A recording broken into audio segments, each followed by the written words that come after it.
and cross dressing. So even back then, they wasn't even not in LA at least.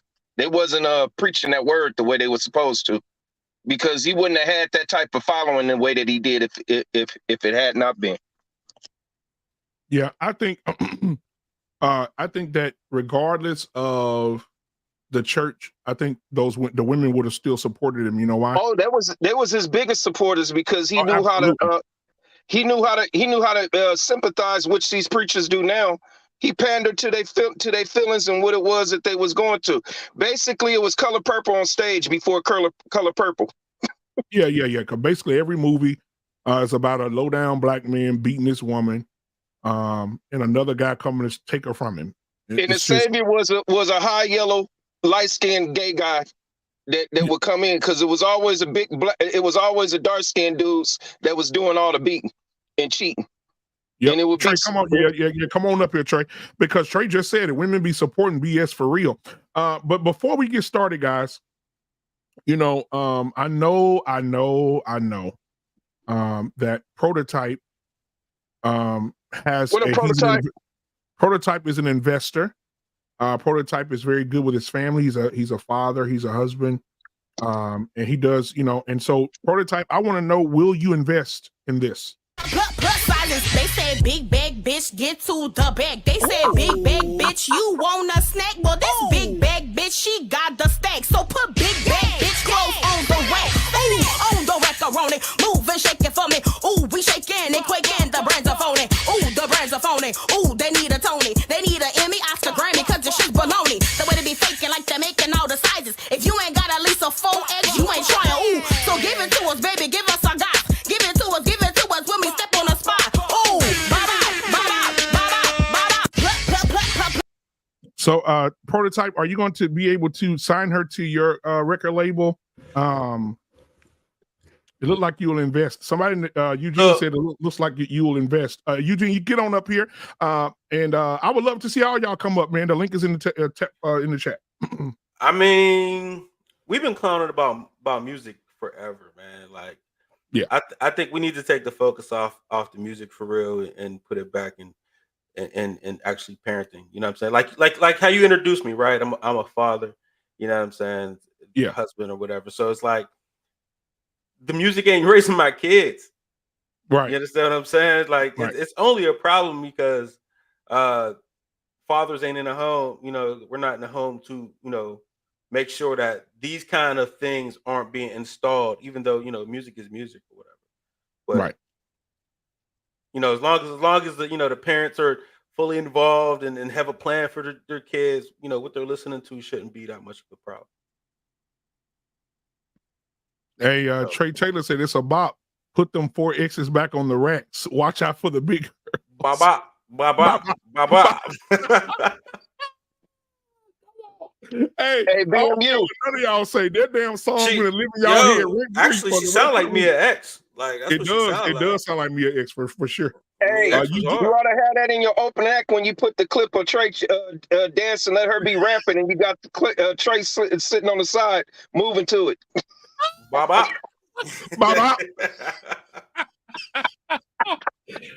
Oh my God. Blaze said Mia XXL. Boy, y'all is stupid. Uh-oh. Taki said, I'm a big girl. Taki, come. Hey, we ain't talking about you. She definitely sounds like Mia X. Y'all come on up.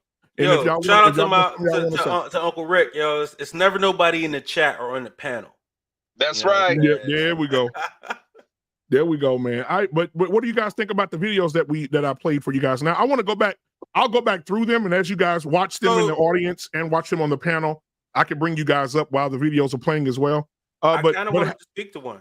Yeah, the male friend. Wait, which one did you want to talk about? Oh, we can talk about the male friend too, but nah, the one where she's getting like the Botox in her hands or whatever. Yeah, I get it. I've disqualified a few women because their hands was wrinkly. Yo, like I'll definitely disqualify a woman for having wrinkly hands. Like, yeah, nah. So, I mean, I get it. I get why she would want to adjust that. You know what I mean? Like, hey, it is what it is. Hey, which one you stuck out with the male friend? Okay, here we go right here. I'm going to play it for you right now. Cam? No. Oh, hold on just a second. No, he's Yeah. like a brother to me. Girl, please, let me tell you something. You throw that damn vagina my way, Hello? I'ma knock that motherfucker out like Barry Bonds. I swear to beans. Wayne was trying to get me for 2 years before that, but I was in a relationship and he was married. Okay, this is where I would intervene. But that was that. And I'd be honest and I'd be keep it funky. This is not to take any shots at nobody, but a man will be in the friend zone for years just to wait for a right time to pounce on his prey. Oh, that's my brother. Oh, that's my friend. Oh, he cool. Hell no. Man, I tell my girl this all the time. You ain't got no boyfriends. You don't have no male friends. That shit is dead. Because at the end of the day, if that guy who you label as a friend does not acknowledge your partner, that ain't your friend. No, I do agree with that. If I'm texting you and I don't acknowledge Chris, nigga, we ain't friends. I'm just waiting on the right time for Chris to fuck up. Cam, no. All right. So what do you think? That's Monique and Uncle Sid right there. So when it comes to the guy friends, there's definitely levels to it. You know what I'm saying? Like if y'all fully integrated, like he cool, you met him, and it's cool. Like a woman friend zone dudes, like that's a strong place to get out of. Like so once she friend zone you, man, good luck getting out of there. You know what I'm saying? But for the most part, I don't really care. Like I don't care. Like you know what I mean. There's always gonna be somebody wanting to smash on your girl, and then we know dudes are dudes. You know what I'm saying? Like you just got to be better. Like if you're the better option, who cares who's orbiting around her? If you the man, like she ain't gonna smash nobody but you. But unless now if you're not better than her friends, her guy friends, then I would be a little skeptical. Like you know, if she got friends that got a little bit more swag than you, they got a little bit more like, you know what I mean, benefits than you do, then I would be a little bit more hesitant.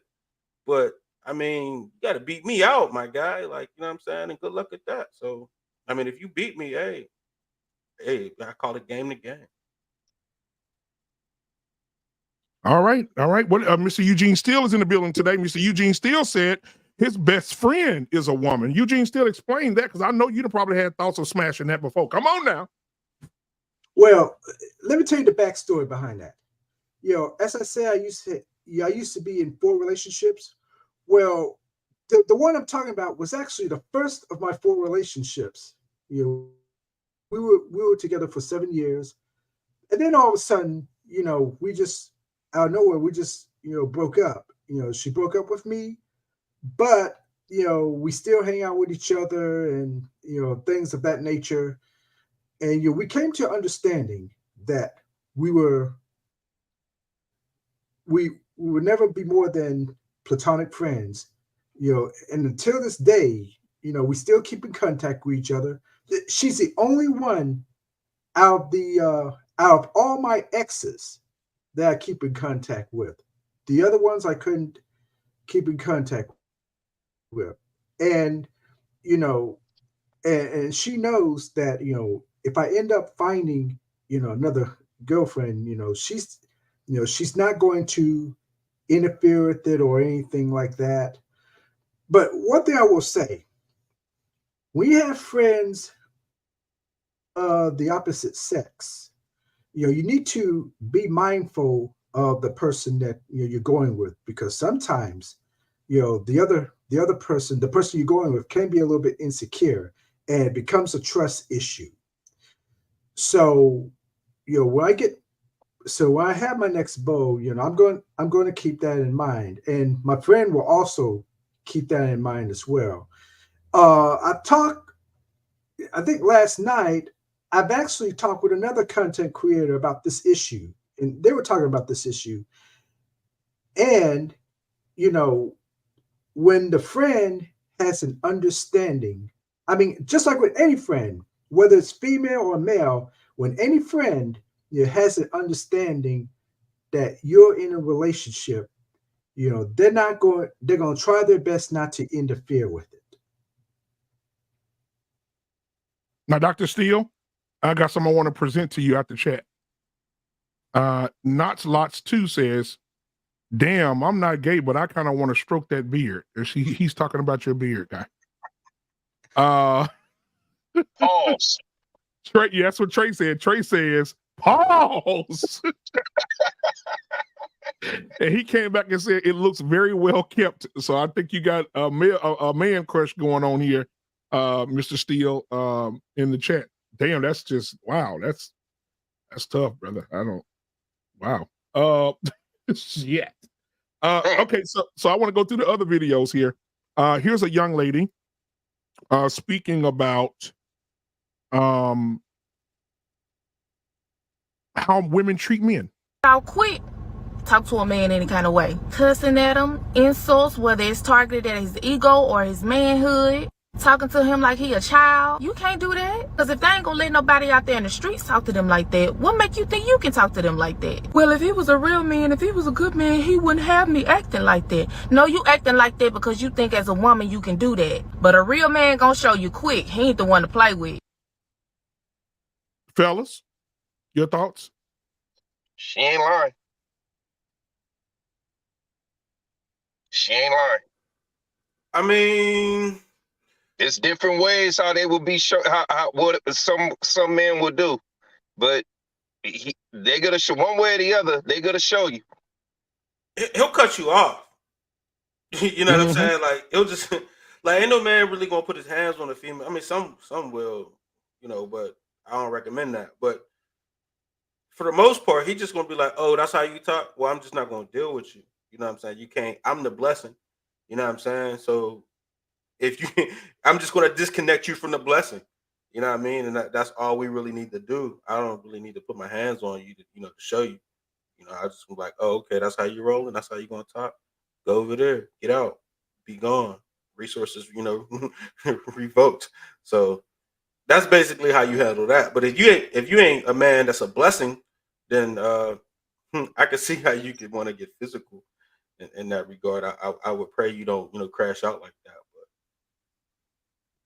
But Mr. Steele, do you know how many videos I have seen hints of how strong a man really is? I mean, I've seen so many videos where women try to compete physically with men and lose every single time.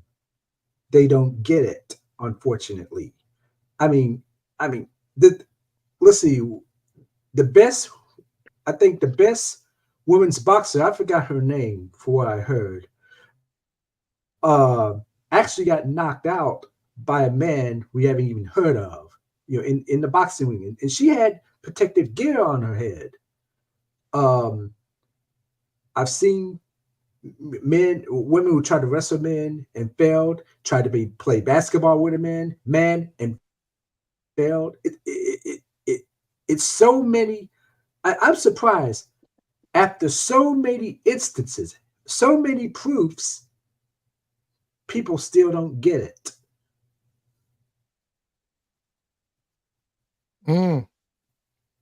Well, I mean, I agree with what you guys are saying. I also agree with the chat as well. Trey, if you're not busy, brother, come on up, because and Mr. He said, if you're not busy, it's pinned to the top. But you know, I think that you know, Mr. He said had a point. He said why the definition of real man comes from everyone but a man. I definitely agree with that. And then Trey said, I agree, Prototype. My absence is going to hurt worse. I agree with that as well. We got What We Know podcast in the building. If you're not doing anything, my guy, you already know, hit that thing. Come on up. All right. So we were talking about Clarissa Shields, who said that she could beat a boxer and got in with a sparring partner, a no-name sparring partner, and got knocked down 3 times. Let's see here. Well, for hundreds of thousands of years, gender development differently because she had to fill different roles. Now, it's one that I did not play because I wanted to wait till everybody got up here. And I'm going to play this, and I want to get this girl's son he passed away. And at his funeral, she decided to give him a tribute at his funeral. Here it is.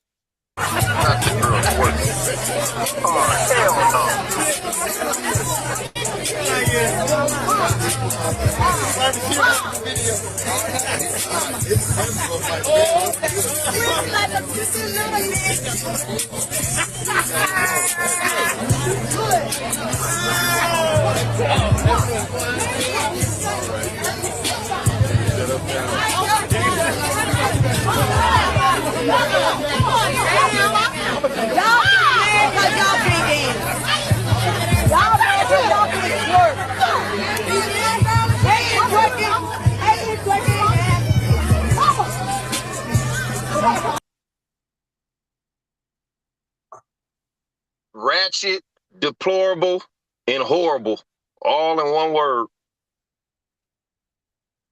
Wait a second. What's that? Wait, her son or her brother? Her son. What the fuck? It's her son's funeral. And did you hear what she said in the background? She said, "This is my son's funeral, goddammit. And if I want to twerk at my son's funeral, I can do that. And y'all just fucking mad that y'all can't twerk." Maybe that's why the son is getting buried, because she was too busy twerking when she should have been paying attention to what the hell was going on with him. I don't understand why we expect anything different from people. You know what I'm saying? From wild animals. You know what I'm That's saying? prototype. I knew you was come on. Come on, talk to us, prototype. You know, it's just, I mean, they wild animals, man. Like it is what it is. So you can't really expect people to do anything different than what they do. You know, I think us having higher expectations for people who don't have high expectations for themselves is us making ourselves crazy. You know what I mean? Like we self-respecting people, you know, what they say, common sense ain't common. You know, self-respecting people think that other people are supposed to be self-respecting, man. We just can't push our standard. We can't expect ourselves out of anybody else. You know, people gonna do what they're gonna do. Exactly, bro. I want to welcome my guy, Mr. Solitude 77, to the show today. What's going on, my guy? I forgot to change my name back, man. You just call me Smitty. My bad. I forgot to switch it. What's up, Smitty? What's going on, my guy? I feel good. I feel good. Any day I wake up is a day I can correct what was wrong yesterday and or correct my trajectory for tomorrow. So I have nothing to complain about. So absolutely, man. And what perspective do you have this morning on what you've seen so far, my guy? All right. So to the part, one of the brothers asked that question as far as like what was you saying, Black Man? You were saying something about and salute to the panel, salute to all the fellas up here, salute. When it comes to men not being heard as far as like listening to a man, like everybody talks about what a man is except a man. Yeah. Well, the one thing I could say to that is, you know, I say it like this, you know, all the things that I know about women, which I don't know everything, but I can say I'm smarter than the average bear, right? So all the things that I know about women is because I just simply shut up when women are talking about themselves. I listen to them with their little conversations at cookouts and stuff. I listen to how they talk about, oh my God, girl, let me say, yeah, so when we went on a date, and I listen to them. I don't go try to figure out how women operate by talking to a 9-year-old boy or having conversation with like a wild cheetah or something. I'm going to listen to women when they're talking about themselves. So, you know, where that comes from is a headspace of, if you're dealing with individuals who already possibly have it in their head that they're smarter than most men don't really know too much, then yeah, you'll have a dynamic of, you'll have some people where they'll talk as if they know you better than you know yourself. And they've never walked with the Johnson one day in their life, right? To the second part, real quick, to land it, when you was talking about the sister at the funeral twerking, you know what I had to see? I try my best to like go under. I don't just look at everything face value. So like when I see that, you know what I say to myself? That is somebody with no real depth. You know, as sad as it may sound, believe it or not, Mama was given the world what she has. You can't look if Mama's not that well educated, if she doesn't have that much really going on up here to be able to speak in front of people, by default, they're going to turn that channel on their mind on. You see what I'm saying? They're going to switch into that section. They're going to go to, well, what else do I know how to do except something ratchet and or, you know, something that's of degeneracy.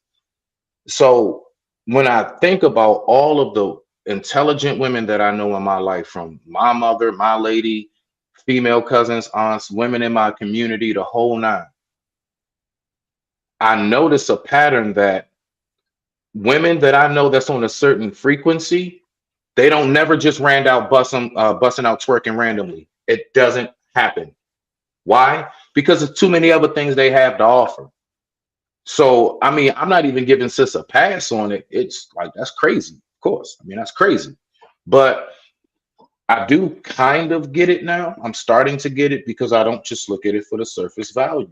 I guarantee you will not sit across from the table with that woman and have a constructive and like educated, something thought-provoking. She does not consist of that. What do you really think she was going to say if she got on that mic? I personally, from what I saw, it might have been better that she did just twerk, because Lord knows what would have came out of her mouth. But with that being said, I digress. My mic is muted. Rock out. All right. Trey is in the building.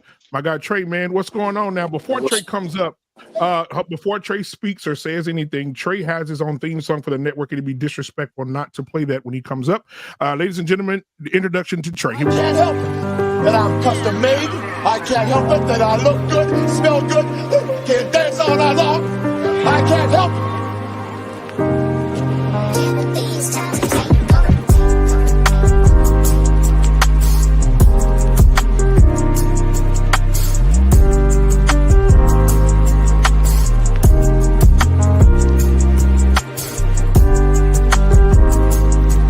Stupid. All right, Trey is in the building. I knew you was Kenny Lattimore. I knew you was Kenny Lattimore. Trey is in the building. Trey, what's going on, my brother? What's up, big bro? What's up, fellas? What's up? Hey, look. Unfortunately, I built up such a callous to nigga shit that when I see it now, it doesn't even affect me. Like, niggas gonna be niggas, man. Like, I don't know what else to say at this point. Like, twerking at a funeral. Did you guys notice the white man off to the right? You see him shaking his head? Yeah. Did y'all notice that? No, Like, hold on. I'll play it again. Hold on. Yeah, play it again. When she walks off, when she gets pulled off, look at the guy, look at the white man to the right.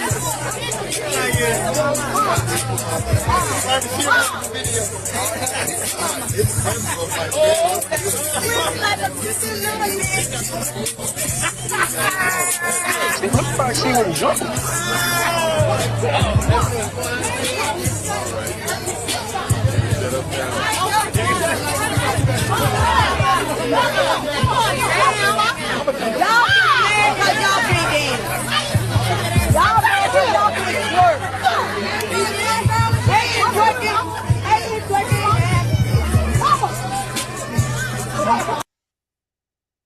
Just a pure disgrace. And even you can see his face, his body language can tell you that, look, we want to celebrate the life of the people that passed. I get it. I'm all for it. I'm all for celebrating the life of somebody that passed. But what that tells me is, when I see people act like this and act like crazy at funerals, it tells me more about the person that passed away. Because the person who passed away, if you truly respected them, you conduct yourself in a certain manner at their funeral, at the memorial. Even the way you dress. I've seen people show up to, how do you show up to a funeral with a t-shirt on? That's a lack of respect for me, the person that passed away. You don't respect me. You can that's the best you could do is a t-shirt and jeans. You gonna airbrush me and put me on a t-shirt? That's the best we could do? No, I want your Sunday's best. I want your Sunday's best. Have some respect for me because I've gone and I meant something to you while I was here alive on earth. So it says a lot. It's this whole thing, but again, this nigga shit. This is what it is. You built such a callous to it. We become immune to it that it doesn't shock us. Even though we're looking at a guy who's not from our community, he's shaking his head and folding his arms going, what the hell is going on here? And we're just like, yeah, well, you know, and there's one woman who's trying to do the right thing, right? She's trying to pull her off. Hey, conduct yourself, right? Have some class. But somehow, some way, and Dr. Steele, you can agree with me or not agree with me, but somehow class has left our community somehow. It's gone. Class, elegance, dignity, respect, it's gone. It's somehow left. We can't even respect the dead properly, which is crazy to me. That's crazy to me. Can I ask you a question, Trey? No, you ever been to an officer's? You can wait till I'm finished like everybody else did with you, Smitty. My bad, nigga, goddamn. Sheesh. Don't let you drive up the street. I'm finished, Smitty. Go ahead. Nah, you good, Trey. You know you folks, man. I just wanted to ask you. Nah, you know you folks, man. You know you good. Hey, look, now I wanted to ask you, have you ever been to an officer's funeral? Yes, it's And sad. all right, so I just want to ask, is any of you all allowed to just show up in your regular clothes? Nope. No. You are told I exactly kind of, what it's to real wear. formal, right? Yeah, Yeah, I they'll tell figured. you put your class A's on, even in the military. They tell you to put Yep. your class Wow. A's on. So they tell you exactly Okay. what to wear, and they tell you exactly how to wear it. Like you know exactly how to show up. Everybody looks the same. Right. Okay. No, But I do you was just wondering understand that. you understand what I'm saying, Smitty? Like if you Yeah. my guy, and we you my homeboy, I have such a reverence and a respect for you. I'm not showing up to your funeral looking crazy, bro. I'm showing up at my absolute best because it's out of respect for you. Well, see, we have this. All right, you know what all of that is too, Trey. Now I ain't gonna go too deep on this, but like what it is also, folks don't realize when a person transitions, right? When you exit the vessel, all of the worldly stuff in that aspect, like that's no longer. It is something extremely different that's taking place with you at that moment and at that and in that realm. And people, when they do that, it's because they don't know how to transition their thoughts. They're very physical, they're very surface, they're very basic. That's all she knew. Again, I looked at Mama's face good on the second time. Yeah, I said, oh yeah, you're not having no intelligent conversation with that across the table. Oh no. That's the one right there that's gonna be loud in the grocery store with you. All of that. You can't stop her, can't tell her nothing. So I mean, it is what it is. But to land it to what you saying with the respect. Are you saying this is a mismanagement of grief? Is that what you're saying? Wow, you know what?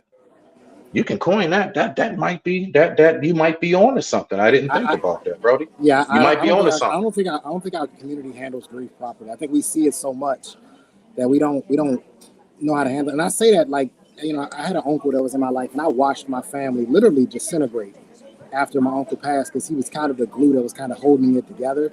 You know what I mean? And I just realized there's a bunch of women in my family that really didn't know how to handle their grief. They started infighting started to happen. They're fighting over money. They're fighting over the estate. They're fighting over everything now.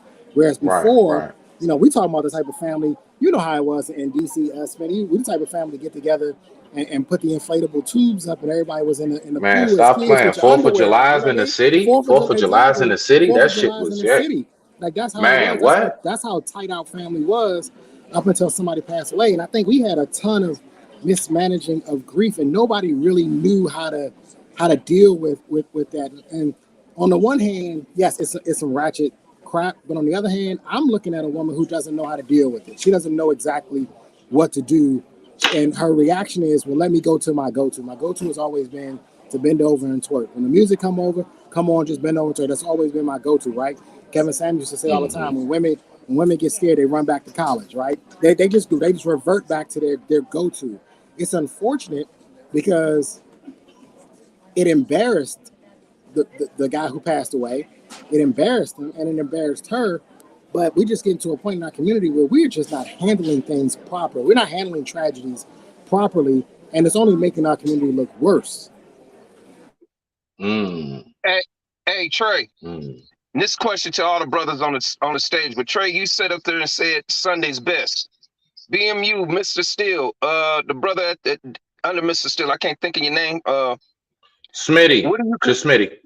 Smitty, what do you consider Sunday's best? When you hear Trey say Sunday best, what do you think of? Well, I know it sure as hell one or two ladies in the black dresses. No, that didn't look like Sunday's best either. Yeah, but that's the point. What he said right there. BMU, you know this as a fact. When's the last time you've been to church and actually seen people that's not dressed, that don't come in there with jeans and a shirt on in the church? Years. Well, you know what section they use? They use that "come as you are" thing. So they'll just wake up now. You know what I'm saying? You know that's what they use. Hey, but hold up. But see, they took that out of context because that's really not even in the Bible. Yeah, you come as you are, but you don't leave out the same way you came in. Come on, Clement. See, that's exactly what it says. See, when we show a lack of respect to God and his standards, it trickles down all the way out. You see it in the community, you see it in our families. Look at most times when you think of a funeral,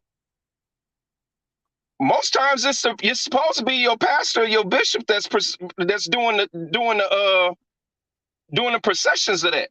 You didn't see that up The there in that eulogy video. or something like that, right? Yeah. Huh? Yeah, I got you. Yeah, you know what I'm saying? See, so that in itself, when we see the leadership that we quote unquote supposed to look towards, and we don't see them respecting, what you think's gonna happen? I mean, honestly, we expect something out of some.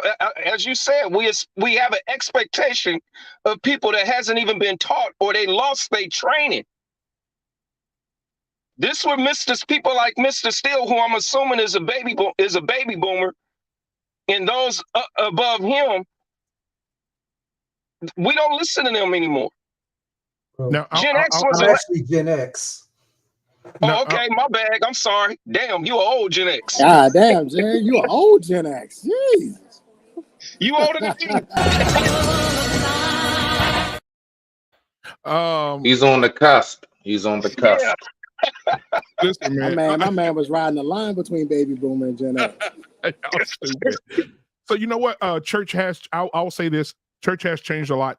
It's been years, and I've been in church since I can remember. But it's been years since I walked into church and seen suits, double-breasted suits, dressed just that. Church is no longer that. And if you do go What to happened to church, us, black man? What happened to us, man? bro, What happened to our image? What happened to do- us caring about our image? if you do go to a church like that, it's going to be a very small, intimate church, probably 10 members, pastor, family. You can church, smell the wood in the podiums. Yep. right, stuff like that. But now when you go to church, some of the biggest churches with the biggest memberships, the pastors, he's preaching in jeans with rips in them, with his Jordans and his Letterman jacket on. And they tight where you can see his damn scrotum imprint. So hold on. Are y'all saying like, Pause. my bad, black man? Clement. No, I'm just saying. So why are you, why are you looking, Why you are you supposed to even be looking receiving- down you there? supposed to be What is receiving going shit. on? You looking at that No, man we ain't this gonna do side. that. No, we ain't gonna do We that. went to Digaling museums. Yes. All right, so hold on. So y'all saying the reason why I don't see grandma with the church hat with all the flowers is because most grandmas are like 40 now? Yeah, exactly. Exactly. Like that's crazy. Hey, here go the thing. Yes, BMU, but grandma's now got a 40-inch weave instead of a hat now. but hold I on. wasn't allowed to step into that place without seeing my face in them shoes. I had to see That's my right. face in them Had to be loafers. shined up. Hey, Yes, sir. hold up, though. You know it. BMU. Socks Look had at- to no, you couldn't wear no white socks with no. You better get some church socks. We call Take them church socks. take them Michael Jacksons off. Take them Michael Jacksons off. Yeah. Hey, Smitty, 'cause we Like showed you that had to be all the way correct. You Your had to belt be had to be pressed. like the You had to loop be in the clean and front, pressed. everything. Yeah. Yeah, walk up in there. You couldn't have no big with- puff and poof in this your dude's shirt walking when up it's in- tough. And This guess dude's what? walking Looking up like in a churches parachute. with slits in their jeans now. We talking about grown men. Yeah. And guess what though? And guess what, mom? So it wouldn't be no problems. Mom and daddy had you put that shit out the day before. That's so it wouldn't right. be no problems. It was iron, ready to go, hung up, ready to Yep. go. So when you get up in the morning, you slide right into How many it. kids you think know how to iron now? Shit. Like What? iron a suit. Knowing how to crease the pants and knowing where to I fold. don't even think. I don't think. Hey, I don't hey, even Do you they know even what? know what the skinny end of the iron is for? That's to slide the pants leg in. Hey, black man, that reminds me. You need to see if you can get an interview with a guy. His Instagram is, I think it's called New Emerging King. Okay. And he goes around and he teaches young kids life skills like changing the oil, changing a tire, all that type of stuff, man. You need to see if you can get an interview with him because he's doing great work in the community with these young fellas. And they were giving him crap because the young boys were saying yes, sir. That's the only thing they can find wrong with him is because when he would ask them a question, they would respond, yes, sir. Like this was some kind of problem. And I'm like, that's how I was taught growing up. Like if Dr. Steele was to speak to me, I would be like, yes, sir. Yes, sir. Yeah, exactly. Yes, sir. Yep. We've gotten so far away from that. But BMU, you mentioned something about the smaller churches. What do you when you walk into a smaller church? What is it that they preaching up in that church that you don't see them preaching too much in the bigger churches?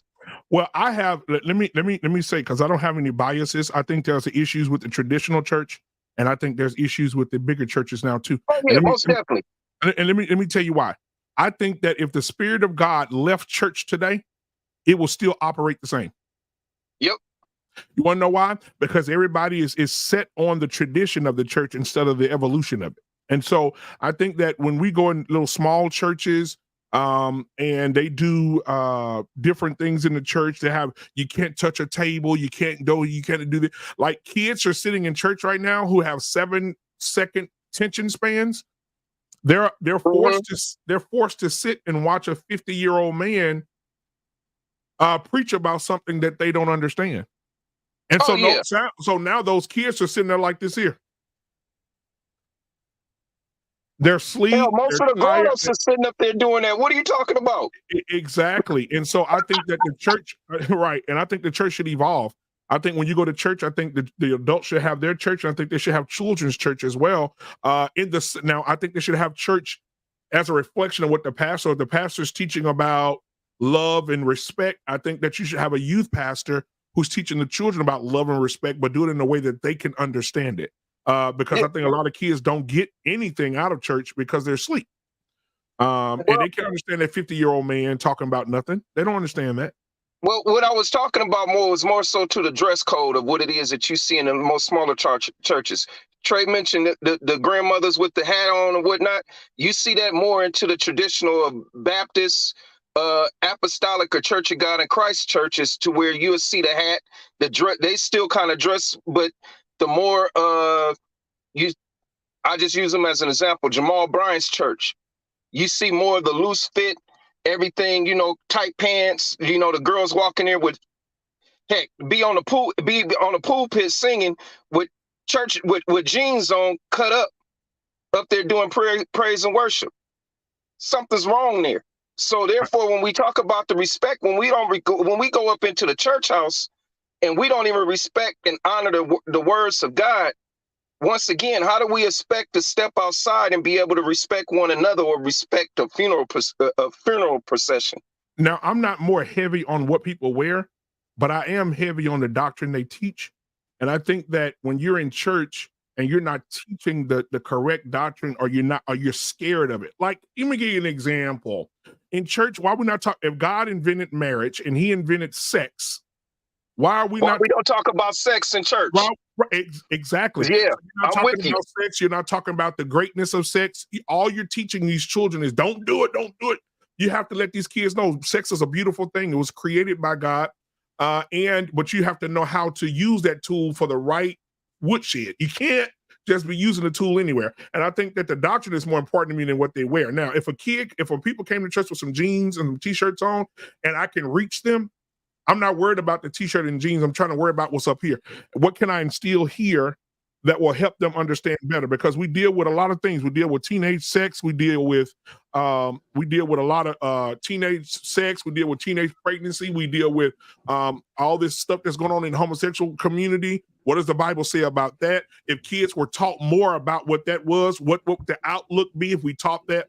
But we don't do that. We get up in church and we talk about giving. We talk about money, prosperity. God's going to give you your business next week, and you come back to church and you still don't have a business. We're talking about those type of things. We're not talking about the things that the Bible I think you misunderstood where I was coming from, because what you're saying is exactly right. But the thing is, if the Bible teaches about modesty and how one should enter into God's house, and I as a young person, or I as someone who doesn't know the rules and regulations of the scripture and what it's supposed to be, if it's not being presented from the top, how can I expect, or how can I think? I think it's just normal. I would think it's normal if I'm not saying this, so don't pause me. But if I be someone who's of the same sex gender, and I come into your church and I see that the pastor is a homosexual or a lesbian, or they got people in the choir stand that's sitting up there prancing and dancing and doing whatever it is they doing, and they all of the same sex, you know what I'm saying? How can one get up there and start preaching about what God says about homosexuality and things of that nature? because it's not being shown from the pulpit back. You see what I'm saying? Mm-hmm. See, so I think where one would have to, the leadership in that, we have to stand back on what it is that God's word said and stand on that.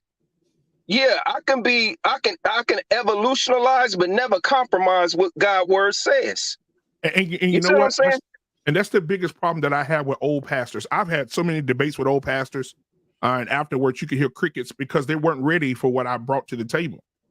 Right? Pastor, you talking about modesty, Pastor. I've had this conversation with a pastor. You talk about modesty, but your wife preaching? Thank you. So it's a double barrel. But that's what I'm saying. So you can't sit up here and say, Pastor, that, oh, look what he got on. Oh, he got on tight pants and a t-shirt, and your wife up here leading those men and preaching to those men. That's right. You gotta get to a point to understand that. Why are you saying that? If we going by what the Bible says, because if you go in the Bible, I just looked it up here. It says in the Bible, modesty is an attitude of humility. That's right.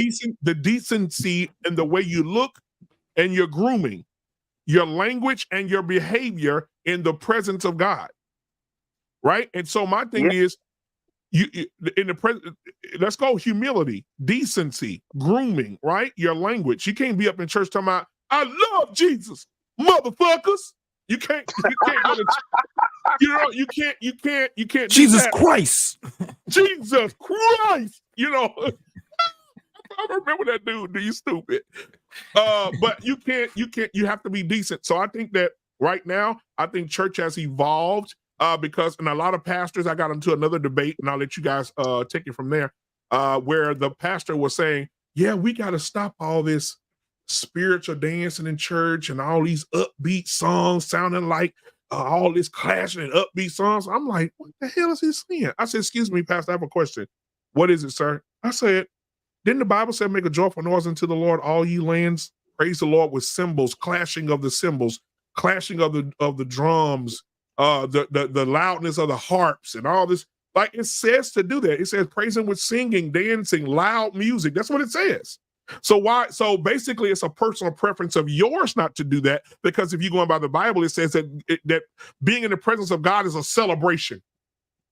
It's a celebration. It's loud. It's banging. It's loud music. It's music. It's sound. Right? That's what it says in the Bible. And so when a pastor says that, I'm telling him it's more of a personal preference of yours not to do that. But if you're going by scripture, the scripture says, hey, you got to praise. You got to get up here and dance. It says it all right there in the Bible. It's right there. So I think it's more so though, because let's be real about it. Some of them ain't praising God. They just up there. I don't know which ones is. I don't know which ones is. Yeah. How do you delineate who does right, or who exactly. doesn't? Exactly. Well, the thing is, the scripture also says to test the spirits by the spirits and see if it's of God. See, so this once again goes into the attitude of what it is of what our leadership that's before. See, when you're a compromised preacher, you allow things to go on that you know dang well should not be going on. See, most of these times when you see that, to have that debate and you have to ask that question, BMU, lets you know that somewhere along the line, that preacher that you was asking that question to, it may have been some compromising up in there that he's being compromised because of his sin that he's doing secretly that he don't want to be let out. Because see, there is a way how you can praise God and be in the respect and showing God that praise, that dance, that loud music. But what you see, sometimes what we see up there, that ain't of God. We must understand someone. You sit up there and you see that bass altar or whatever it is, that's supposed to be holy. That's supposed to be part of like with holy ground. Oh, I got something for you, Clement.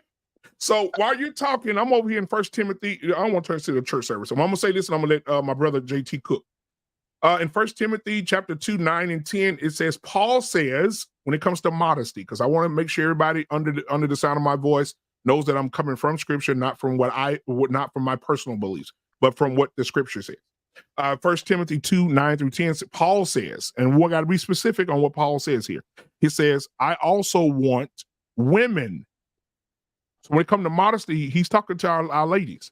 He said, Paul says, I also want women to dress modestly, with decency, right? Propriety, not with braided hair or gold or pearls or expensive clothes, but with good deeds appropriate for women who profess to worship God.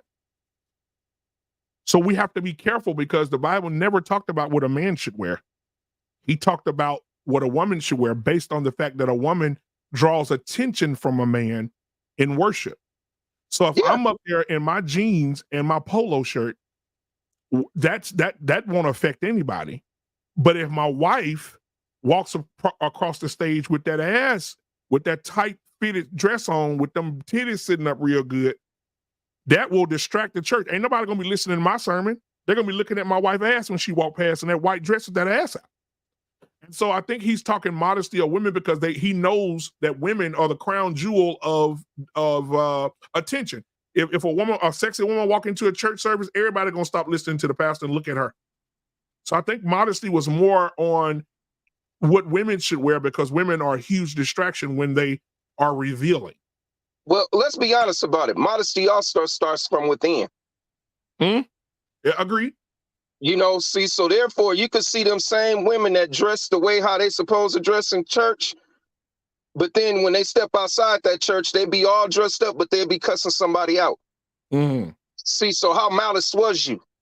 Modesty also can start with us as men, depending on how we carry ourselves as men, because we're the example. We're supposed to be the head.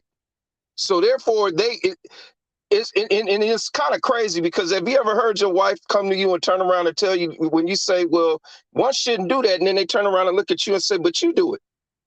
Right. You see what I'm saying? See, so therefore it starts and begins with us. That's why God created us first and said, hey, you have all dominion over all things. So I'm not making an excuse for anyone. Because if we all supposed to be up in that, when it comes to God and His Word, it's a standard, and that's what we have to stand on. Now, and that standard that standard should be started in our homes. So therefore, it could go out and proceed out there. But unfortunately, hell, half the time you don't even you rarely see a family that actually come to church together. You may see you might see the woman and the children, or you might see a husband by himself, or a man by himself, maybe his children, but you rarely ever see a family come into the church house.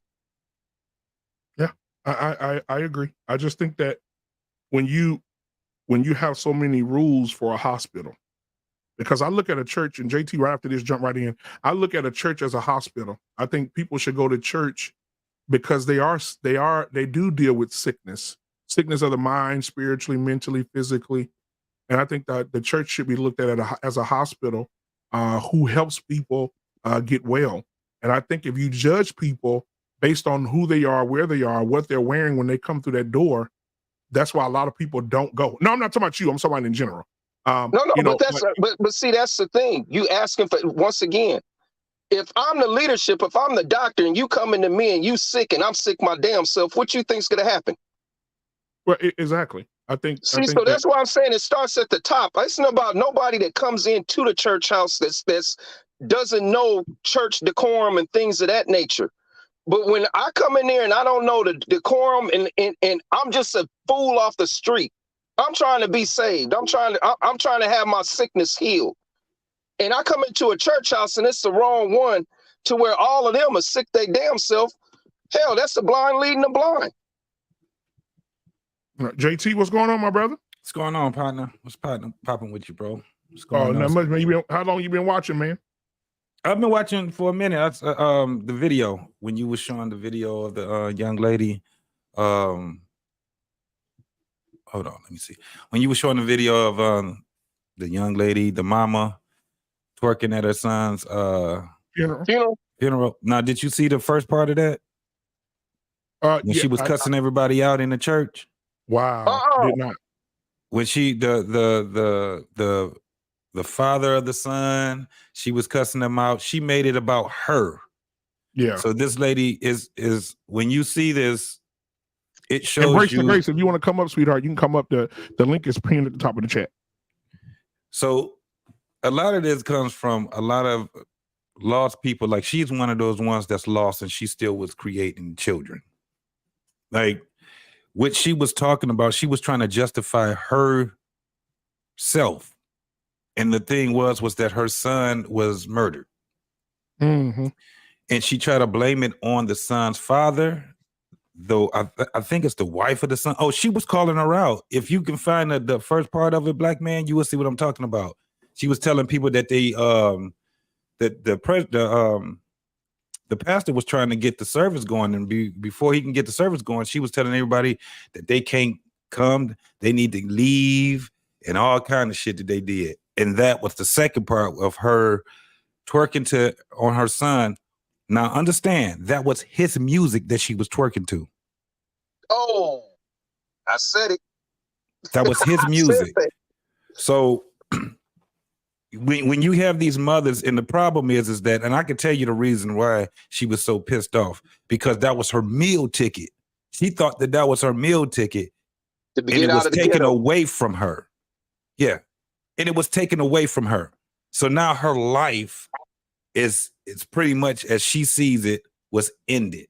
That was it, because that was her chance of getting right with herself, so she think she can get all the money, because she's seen how this is. Yep, she kept telling her son, be a rapper, be a drill rapper, or whatever the hell he was rapping about, because we know that it wasn't rapping about anything that was good for the soul.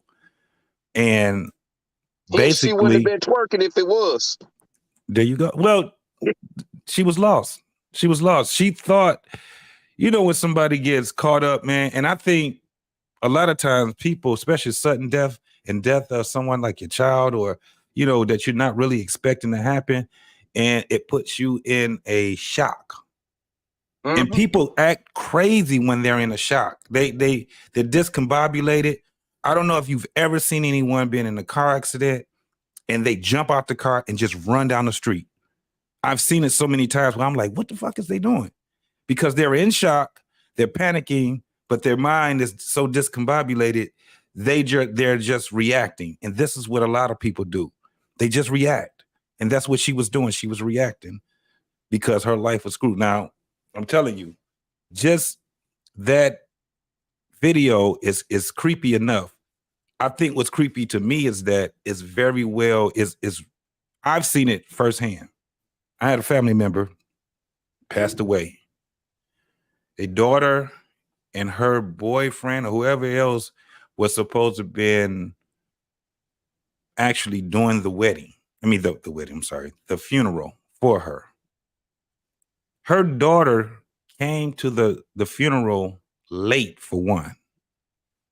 Very late. Secondly, she came with this whole group of people, including her children. And the whole group was smelling like weed and alcohol. You ever seen that? And they walk in. So she walks in and she act the fool just like that lady act the fool when her son, you have to see, I don't know if you found it, Black Man, but we'll find it one day, where that lady acted a fool in that church.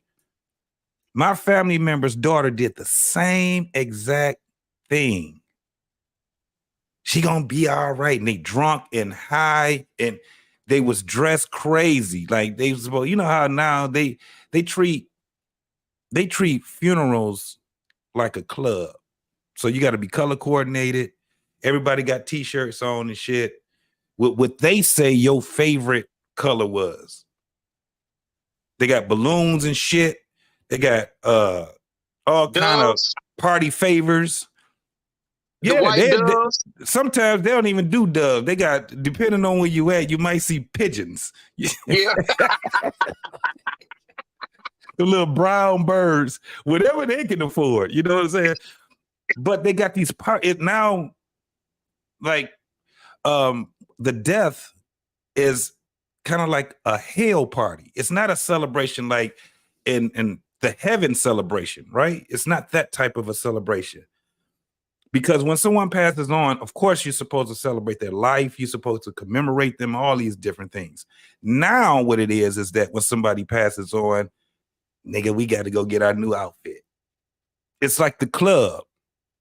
Literally, they would have, especially with, and I feel bad for a lot of these men.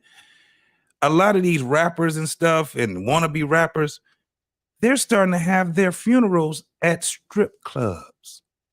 Huh? So that should tell you how we should not be surprised at how a lot of these women look at men. This is where we're talking about. I don't know if you remember the rapper called Shorty Low. Yeah. Shorty Low had his funeral. It was in a church.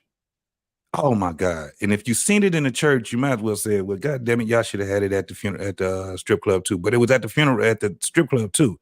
But at the church, he had I think it was 7 or 8 of his baby mamas came up there, and they all, man, it was terrible. They were just babbling. Wasn't anybody saying anything about how great this man was, the mark he put on his life. You couldn't get that. It was about them. Everybody, because he took care of his kids. And I was happy with him. And I was.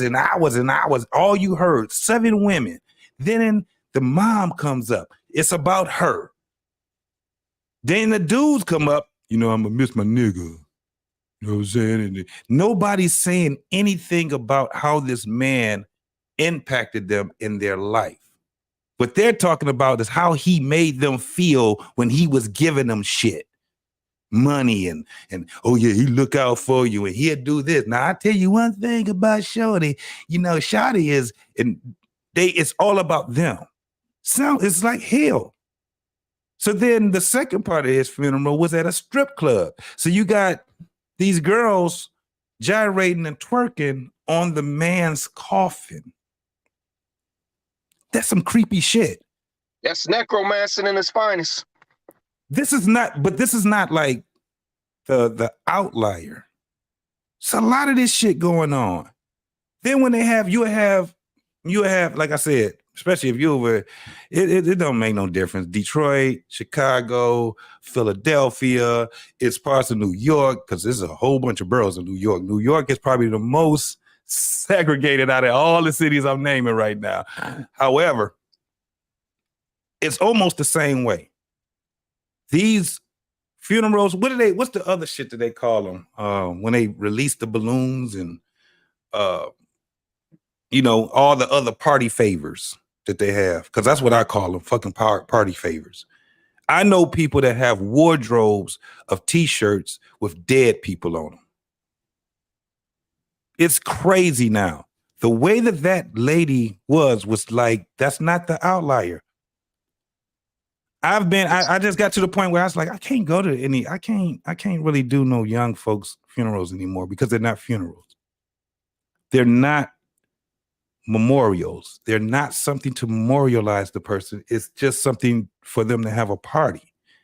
I didn't see, it done got so bad, man, where I've seen these so-called reverends and pastors cuss the family out. Listen, this is the last time I'm gonna tell y'all, only 2 people could come up here and talk, because y'all, this is how they talk to them, because y'all long-winded. Y'all some long-winded, so we got 4 people that can come up here and say something, and after that, we gonna end it.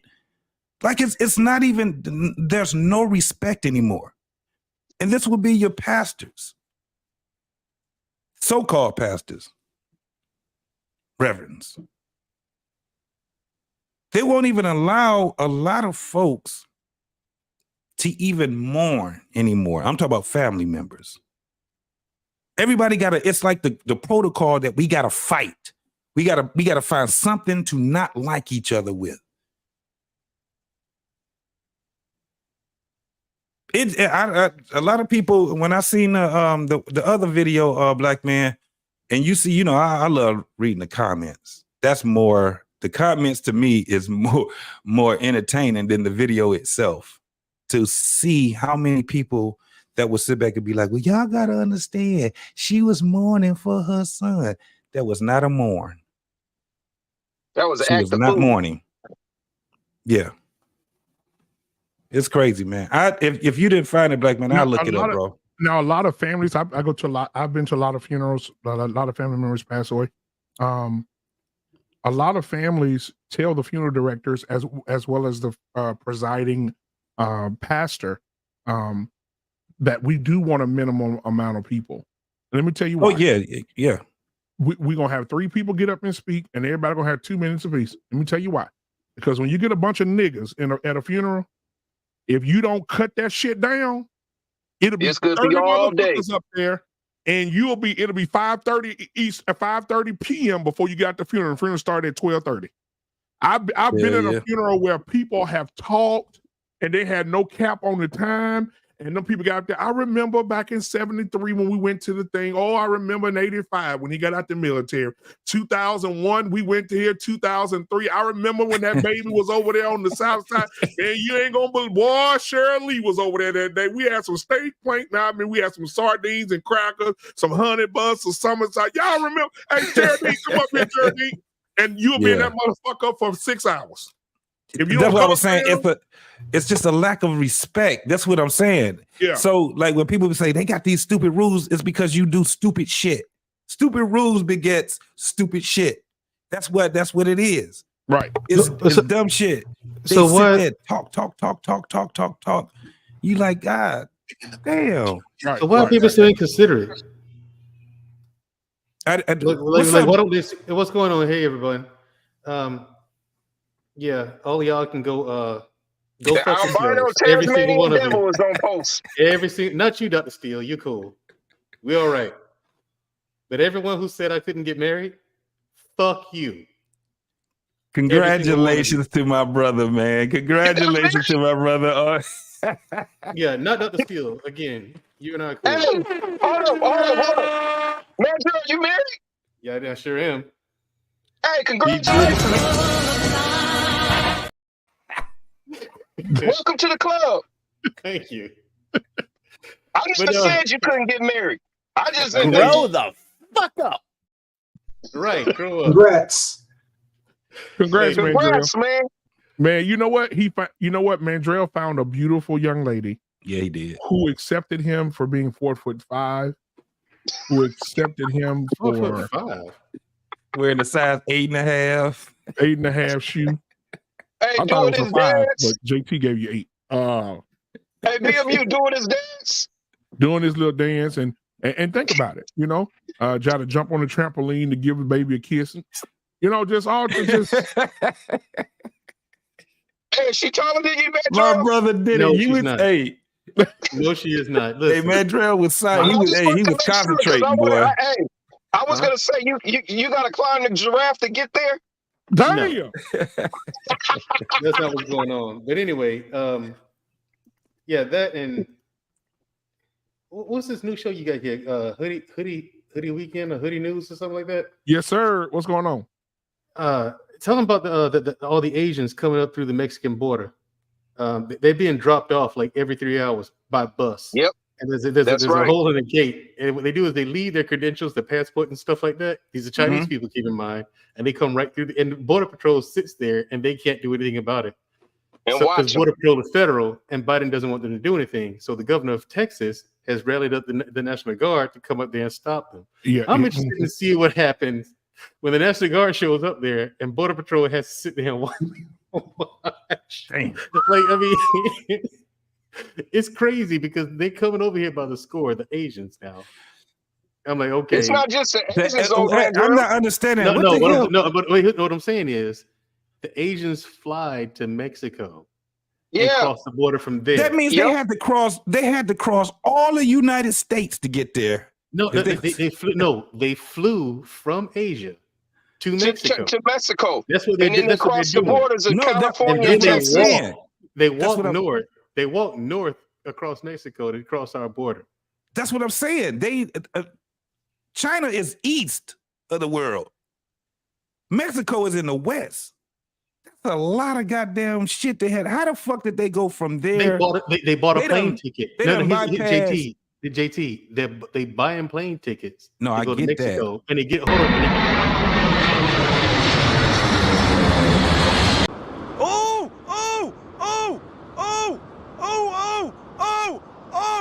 Oh, stop it! All right. Mandrill, did you get a chance to see what was going on in the show? You coming, this motherfucker talking about the Asians. No, I didn't. Now, okay, so I'm gonna play this for It's you. not important until I show up anyway. Mandrill, can I ask you a question? What's up? Never mind. Dr. Steele, what you had for me? You're Let me talk to somebody with a brain. One minute, Dr. Steele, because Mandrill got married and he always forget about his past. So And so you Mandrill, albino Tasmanian devil, you. damn. And Mandrill had an ex that I wanted to bring up on the panel, and because she mad about it, and so she came up with her own tune. Here she is. Plus sizes, they said big bag bitch get to the bag. They said big bag bitch, you want a snack? Well, this big bag bitch, she got the stack. So put big bag bitch clothes on the rack. Ooh, on the macaroni, move and shake it for me. Ooh, we shaking and quaking, the brands are phony. Ooh, the brands are phony. Ooh, they need a Tony, they need an Emmy, Oscar, Grammy, cause the shit's baloney. The way they be faking like they're making all the sizes. If you ain't got at least a 4X, you ain't trying. Ooh, so give it to us, baby, give us our guys. Give it to us when we step on a spot. Ooh,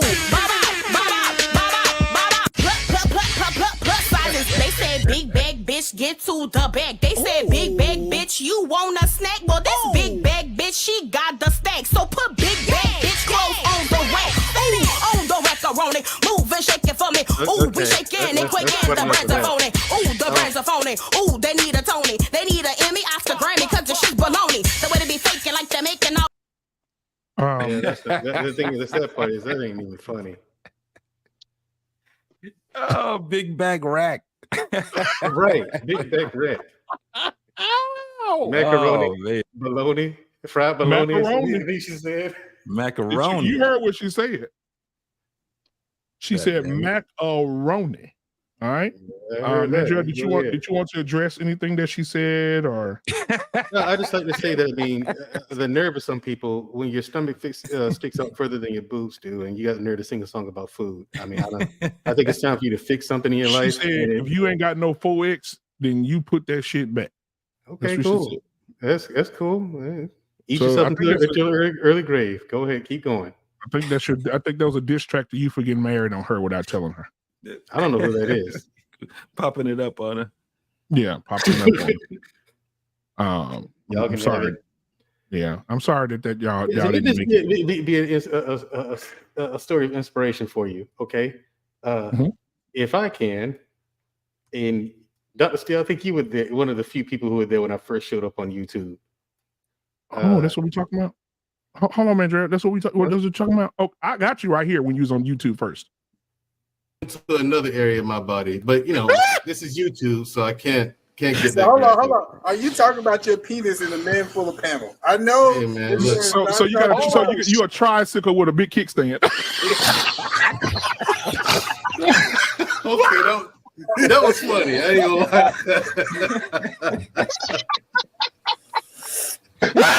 Tricycle with a big kickstand. This is too much.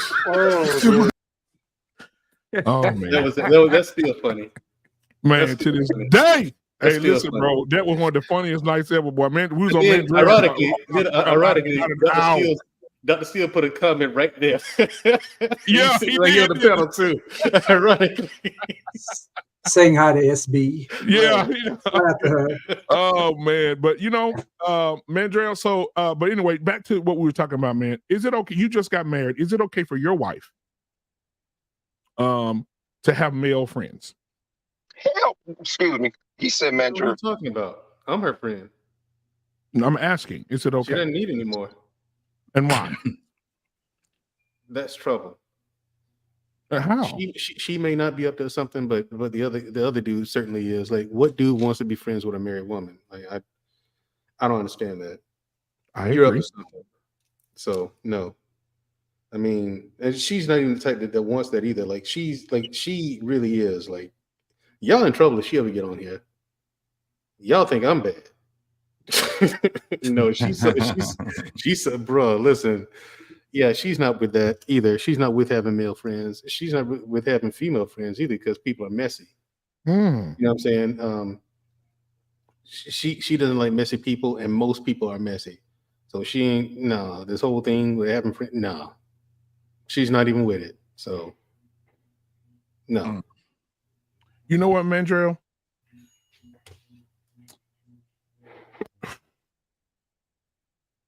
Just because you didn't invite us to the wedding or any gathering, I have a message. Go find your flat Pillsbury biscuit pink pudding pop. Go get your flat-assed Pillsbury dough biscuit pink Pop-Tart and get your ass up off my live. You fat, bald-headed, no-neck midget, I sentence you to 3,000 lashes for conduct unbecoming a black man. You can stop it. I just want That's the wrong example to use for anything pro-black, man. What you need to do is just because you didn't invite us. Listen to what? And for Don't that, you ever say another motherfucking word to me. We're gonna have a celebration next year, but we got shit we're working on right now, and so we said, you know what? Let's just get the legal part out of the way. Let's just go ahead and do this, and just have the ceremony and the whole nine next year. So we're like, cool, done. No. Yeah, Hey, but BMU, you better stop getting on him. He gonna get all of his midget assassins to come after you. You better tell him. He too tall. He'll never see him coming. You don't really know. You don't know who's tall, low key. But you was wrong for that though, Mandrell, for not giving us heads up. We had to hear it on goddamn social media and shit. Yeah, I didn't When I even see know you, I'm were tackling the shit out you. When I Anyway, see you, I'm fellas. tackling your ass. You okay? That's cool. Anyway, fellas, I'm finna go. I'll see y'all later. Nope. If you leave, yeah. Mandrell, let me tell you something. If you leave off here right now without explaining yourself, for the next 10 minutes, I'm gonna give you all I got. You understand? Well, listen, bro. You got to do that. I ain't gonna even be here to see it, so that's a good thing. Well, for me. I gotta take care. Listen, I'm gonna take my lady out somewhere. My wife, I'm sorry, out somewhere, and y'all gonna have to wait. See y'all later. Hey, BMU, she already got him on ball and chain. Look at it.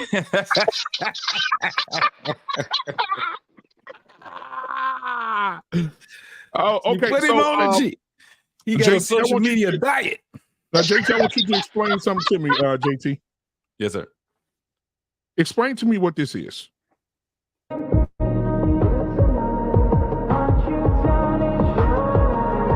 Girl, what the fuck?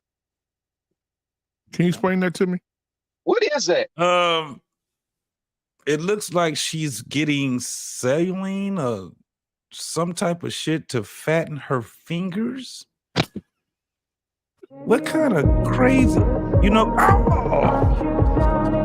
didn't even see it like that. Girl, what the fuck? What is she doing? Man, what is she doing? dog, I'm telling you, is the shit. Listen, when these motherfuckers, when they start turning it, I wouldn't even say 70 and 80. When these motherfuckers start getting 50 and 60 years old, bro, they're gonna have some ailments, dog, that it's gonna be like, what the fuck? People, they literally, their body is gonna be falling off. Motherfuckers go, their skin is gonna be rotten. Their fucking lips and they goddamn nose, the shit gonna look crazy as hell. You can't have no fucking medicine to fix the shit that they gonna have. You gonna have to just go to Home Depot, get you some Gorilla Glue and some goddamn duct tape or some shit like that, because the shit that these motherfuckers is doing and injected in their bodies, bro, they don't even realize that this shit is gonna fuck them up. And it's gonna fuck up not only them, but whoever they have, children, like their offsprings. Yeah. Yeah, their children. But this is what that whole thing of being selfish is. Egregious. You know, all of these different things. Like, the more and more I'm seeing this shit, the more and more I'm like, y'all can't argue anything out of the fucking Bible. The shit, it's supposed to be taken literally. It's supposed to be taken literally, the messages that's in there, because there's always something that's happening right now that you can refer to in the Bible. Whether the stories or they're allegories or not, the stories are goddamn spot on. The messages are spot fucking on. That shit is crazy. Mm-hmm. We keep injecting ourselves with dumb shit. So that's why there's no more shaming men. Once men start catching on, you can't shame me for saying I don't want a bitch with some goddamn weave. I don't want a girl with a whole bunch of fucking eyelashes. I don't want somebody with cartilage in their goddamn lips. I don't want a bitch that got a ass that's full of goddamn whatever the fuck it's full of. I don't want someone that don't like themselves. You can't name it anything else other than hate, self-hatred. If we keep putting sugar in it in our messages, they're going to keep doing what the fuck they doing instead of saying this is what it is. It's self-hatred. If you're wearing all these goddamn wigs and weaves and shit like that and you can't even show your fucking hair, you are presenting self-hatred. Your kid look at you. That young lady, 3 and 4 years old, looking at their mama, and all they can think of is, I can't wait till I get of age so I can put somebody else's hair on me. Yes. Yep. And you know what's crazy? How could you say black men are bashing black women and telling black women that they don't, talk about their weave? How could you look at another woman who has doctored herself up in her face and her hair and not hold her accountable and say, baby, if you have self-esteem issues, I'm here for you. We can talk about it. We can walk through this. We can do this journey together and love yourself. Let me give you a prime example, bro, because you see his wife all the time, right? My wife is camera shy. I wish my wife would come on these shows, but she camera shy as shit. But I wish one day she could come on here. I'm gonna talk into it. But let me give you an example. Mrs. She Said. Miss She Said, when you see Miss She Said and you see my brother, Mr. He Said, and his wife out, his wife looks very nice. She's very beautiful. She got her real hair. And she ain't got no 8 tons of makeup on her face. Same thing with Take Heed. When you see Take Heed, she's always dressed nice. She ain't got 18 tons of makeup on her face. Like, it's just a beautiful. See these women. Yeah, you see these women, they love themselves to the point where they don't have to put on tracks and sew-ins and all. Yeah. Like even Take Heed said, when I first got to YouTube, I had on the wigs and all this other stuff. She said her daughter told her mama, that ain't you. And she said her daughter changed her life because she was presenting something to us that was not her. Yep. And she changed it. And it worked out for her, man. It's just, when you see these women out here, man, that are just doing the thing, like I said, man, Miss She Said, Take Heed, all of them, they're the standard, bro. You see those women, you don't see them women out in the streets like that. You've never seen Miss She Said with a wig down her back with 18 tons of makeup on her face. Right. Right. They just don't present herself that way. Hey, BMU, but do you notice when you look at Take Heed, SB, and the difference in the glow that you see in them off their natural self? Right. And a lot of these women that cakes themselves up with all the makeup and all that to try to have a glow. You ever notice that? Yeah. You ever notice the Bill Cosby TV wife? What's her name? Rashad.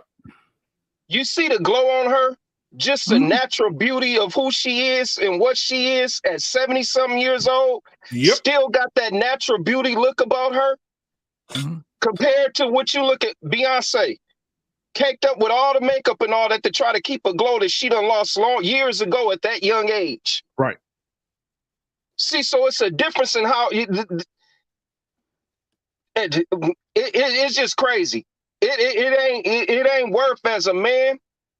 JT, that's why I've been telling you, you need to go on and take that step, brother, because what's compared out there right now to what it is that you still your kid's mama, you be better off going to marry your kid's mama because you don't want to deal with none of this out here. We can only be friends. Let me tell you, we can only be friends. Right. Let me put it to you like this as well, man. Is it safe to say, fellas and ladies in the chat, if you're in the chat right now, you can chime in if you want to come up. The link is top at the pin at the top of the chat. Hold on. Is it safe to your say your best friend is your wife, JT? Stop playing. Is it safe to say that a woman who is wears weave and makeup and all this other stuff, is it safe to say that she does not love herself?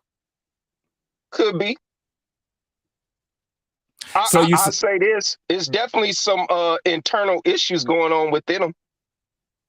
Well, it's. I think you have to be able, like, again, with everything, we have to be able to delineate what it is. Also, Harmonize. Come on up here, girl. I want to hear your perspective.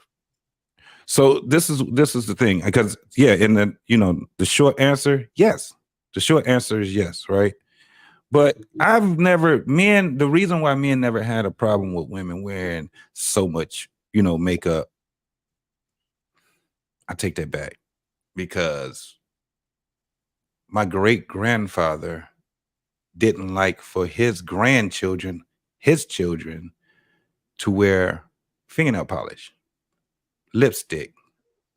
And it was their generation that did not, you know what I'm saying? Because that right there, those were things where they were saying that you're acting like a loose woman. So at that time, when women had fingernail polish on and they got makeup and stuff on their face and things like that, that was, it was a red lipstick for my grandfather. It was the whores that were wearing stuff like that. You know what I'm saying? So that's just like if you seen Color Purple, you saw the one that was the loose one. That was the one that had all the jewelry and the makeup and the fingernail polish. And she was Shug Avery. She was the loose woman. She was, and it was a time where the girls be looking at her and they started being to a point where they was like, I want to be a loose woman. Like they said that in the new book, the new movie, and I caught it when the girl said, well, who is Shug Avery? And her sister was saying, that's the woman that Mr. Is in love with. You his second woman. That's his first woman. And so they showed her, and the girl was like, she's beautiful. But Shug Avery had fingernail polish on, she had makeup on, she had lipstick on.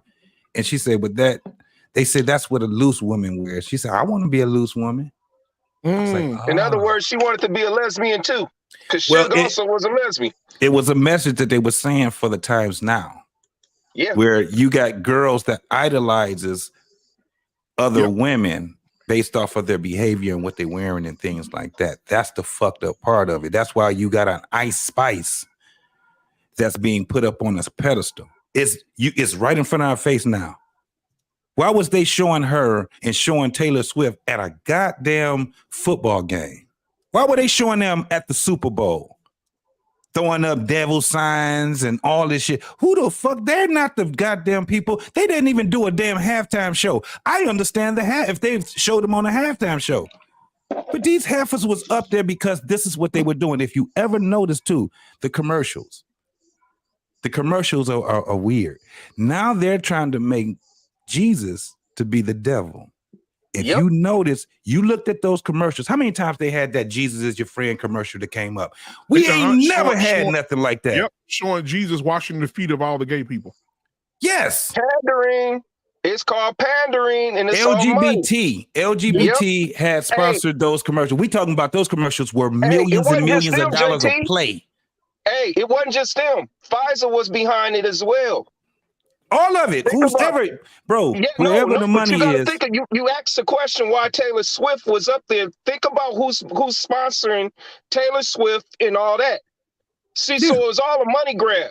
The minute that they put that girl up there in the middle of the year, think about it. Kansas City was having a whole bunch of problems and whatnot. But this is the thing. I tend to think that it's way deeper than a money grab. I think it's way. See, money is just the lifeline of all of the things that we can do. It's a lubricant of life. That's what it is.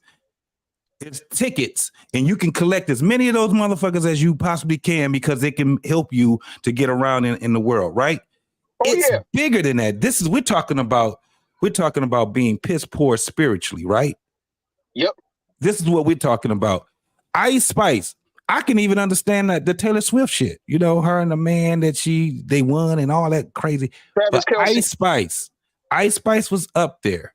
The motherfucker sat there and put the horns up, and then she had like a damn chain. If you guys look at it, just you could type it in. It was Ice Spice putting up.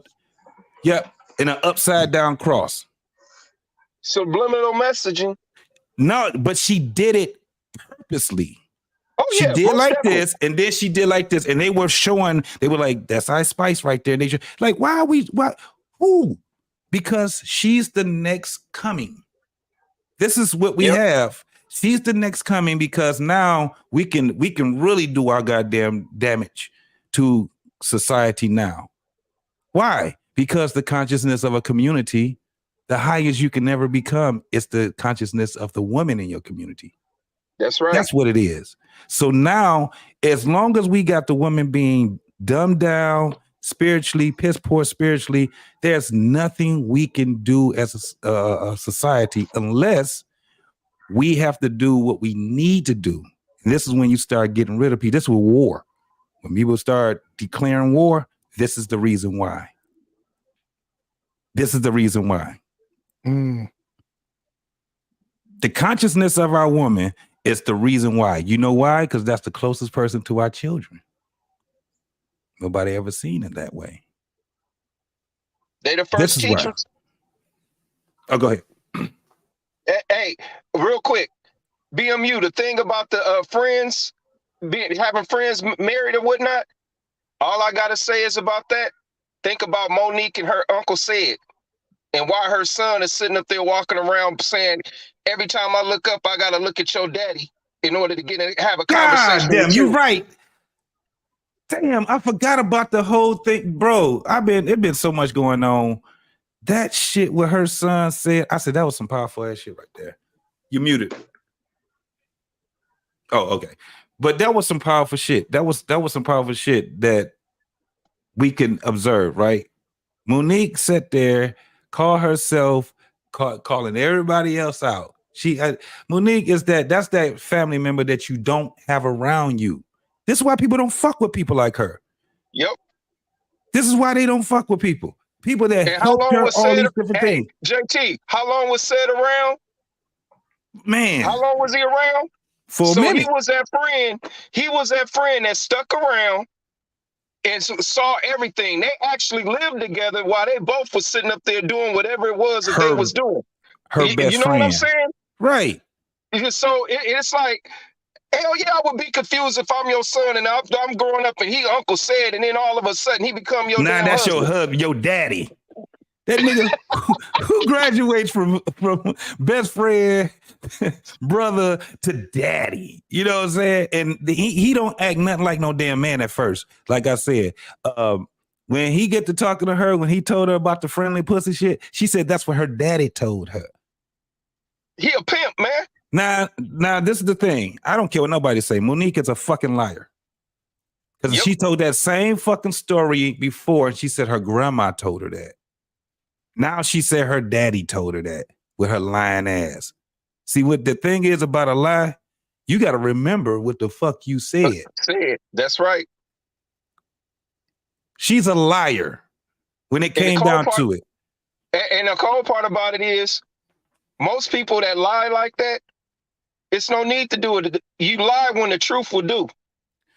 I don't fuck around with anybody that can bring up gossip like they do. I don't give a fuck. And I told people before, that shit people think is noble what Cat Williams did. Fuck him too. Fuck Cat Williams and fuck Monique. Y'all in Hollywood. Ain't nobody, you a snitch now. No, because you were part of the shit. But I have to disagree. I respectfully disagree, my brother. You know why? I like the fact that Cat Williams did that because now you can tell the truth in it. Because as soon as he said it, everybody started scrambling. Yep. I didn't say that it wasn't true. This is what I'm saying. Shit, this motherfucker done told like But think of, hold on, let me say this. Think about how many people have lost jobs because of Steve Harvey, like Bernie Mac. His own daughter went on a podcast and talked about it. She said, my daddy never brought it up, but it hurt my daddy to know that Steve Harvey went behind his back at every studio my daddy went to get a job to feed us as kids. Steve Harvey secretly went and told them not to hire my daddy but to hire him. That's right. She said it broke my dad. She said it broke my daddy's heart. She said I seen my mama in there consoling my daddy and holding my daddy because he crying because he feel like a brother in comedy. That's a story, but this is the thing. That's a story that I can understand. Bernie Mac's daughter coming, she's telling the story, whatever, blah, blah, blah, this and that. I understand it. That's not what I'm talking about. I'm talking about the fucking intentions. It's one thing when you do the action. It's another thing when you have ill intentions behind it. That's all I'm saying. And at the end of the day, they all are in that Holly weird ass place. There's no how you gonna get noble in a place that's full of goddamn devilish people? How you gonna be sitting there? There's nothing noble about it. Once you get up in there, you can't pick a side because one way or the other, you can go in there as clean as carpet, white carpet, but you go up any part of it into that system, you coming out dirty. Yeah, Eddie so Griffin said it best. That's the only thing I'm saying. Don't act. Look, what he did. It needed to be done, right? But they send the motherfucking wolf to go in there and do the goddamn shit. All that shit he's saying, somebody else could have said it. It's just the fact that he ended up saying it. And now everybody is, but this is the thing. Everybody's going to get hit. Everybody's going to be. So it's at the point where it's like, okay, nigga, we already knew that. Well, I will say this, JT. But real quick, he ain't the one that stands out and he's Jesus Christ now. No, that nigga is just as dirty as the rest of them. So when you sit there and put your motherfucking and you put people dirt out there, you got to remember somebody else about to put your shit out there, nigga. Now take Monique for instance. All that stuff Monique was saying, I didn't judge her. I didn't say she was a liar. Not at first. I sat down and did the research. Me and my daughter sat down and did the research. My daughter said, "Daddy." Monique said when she was on that set, her trailer blew up. She said, I believe it. Here go the video. They got the video of her fucking trailer blowing up. And in the background, they said, they walked up to Monique and said, Monique, they didn't say, are you okay? Are you burned? Did you suffer any injury? No. They said, did you get them $10,000 wigs out of there you using for the movie? She said, no, they still in the fucking trailer. And that bitch was just burning. And she said, if I was in that trailer 5 minutes earlier, I'd be dead today. Yeah, she said those are the conditions they put her in, and they fucked her on set. So you, Monique, you're an Oscar-winning actress. You get another job. They tell you that you got to go on the road and promote a movie, and when you there, your fucking dressing room blew up, your trailer burning down, your gas smell coming out your goddamn room, and she got all this shit. She got receipts, so you can't go against the receipts. She got them. She's showing the world. I'm not saying that, black man. All I'm saying is Hollywood is a weird fucking place and it's full of fucking devils. How do you expect God to come out of that? You right. You just as fucking. This is my whole thing. When Monique get to complaining and shit like that, she's complaining about rich people problems. That bitch ain't help. Name one person she helped out that came up and said, Monique helped me out. She threw me, she cracked the door open. She did whatever she had to do. Name anybody that said that. Every time somebody is dealing with this broad, they having just as many problems as she having with them too. All y'all motherfuckers. That's my whole problem. Right. All y'all is in the same shit. I'd rather look at y'all with listen, if you can tell a good joke, I'm listening. If you can sit back and act your ass off, if you can sing, you can dance, I'm listening. But when it comes down and you want to give me your motherfucking personal issues about what's going on in Hollywood, fuck you and them. Can you sing and dance is what I want to know. Because you get paid a lot of goddamn money to do what the fuck you doing. And these motherfuckers will still look down on somebody doing a 9 to 5. Please believe all these motherfuckers got dirt on them. And now I will say this. Monique, one time she came to Dallas. They had she was on the thing, but they had Paul Mooney. You know, I love Paul Mooney, boy. So I went and seen Paul Mooney, but Monique opened up for Paul. So my wife and I went. We couldn't get a picture with Monique because I don't know what happened, but we got one with Paul Mooney. My wife got one with Paul Mooney. So Paul Mooney did. She came. I did her stand up. The reason that the people love her so much, and the reason all these girls call her auntie, and the dudes love her. Let me tell you what she did. After the damn comedy show was over, Paul Mooney said, "All right, guys, I gotta go. I gotta catch a flight." So we took a picture real quick. He said, "Come on." We took a picture. He was gone. So Monique said, the people was like, "Oh my God, hurry up! Why is it taking so long to see Monique?" Monique got up on the little podium thing, and she said, "Babies, there's no reason to argue. There's no reason to get mad." She said, "I'm going to sit right here at this podium until I shake hands and hug all 150 of y'all." Mm-hmm.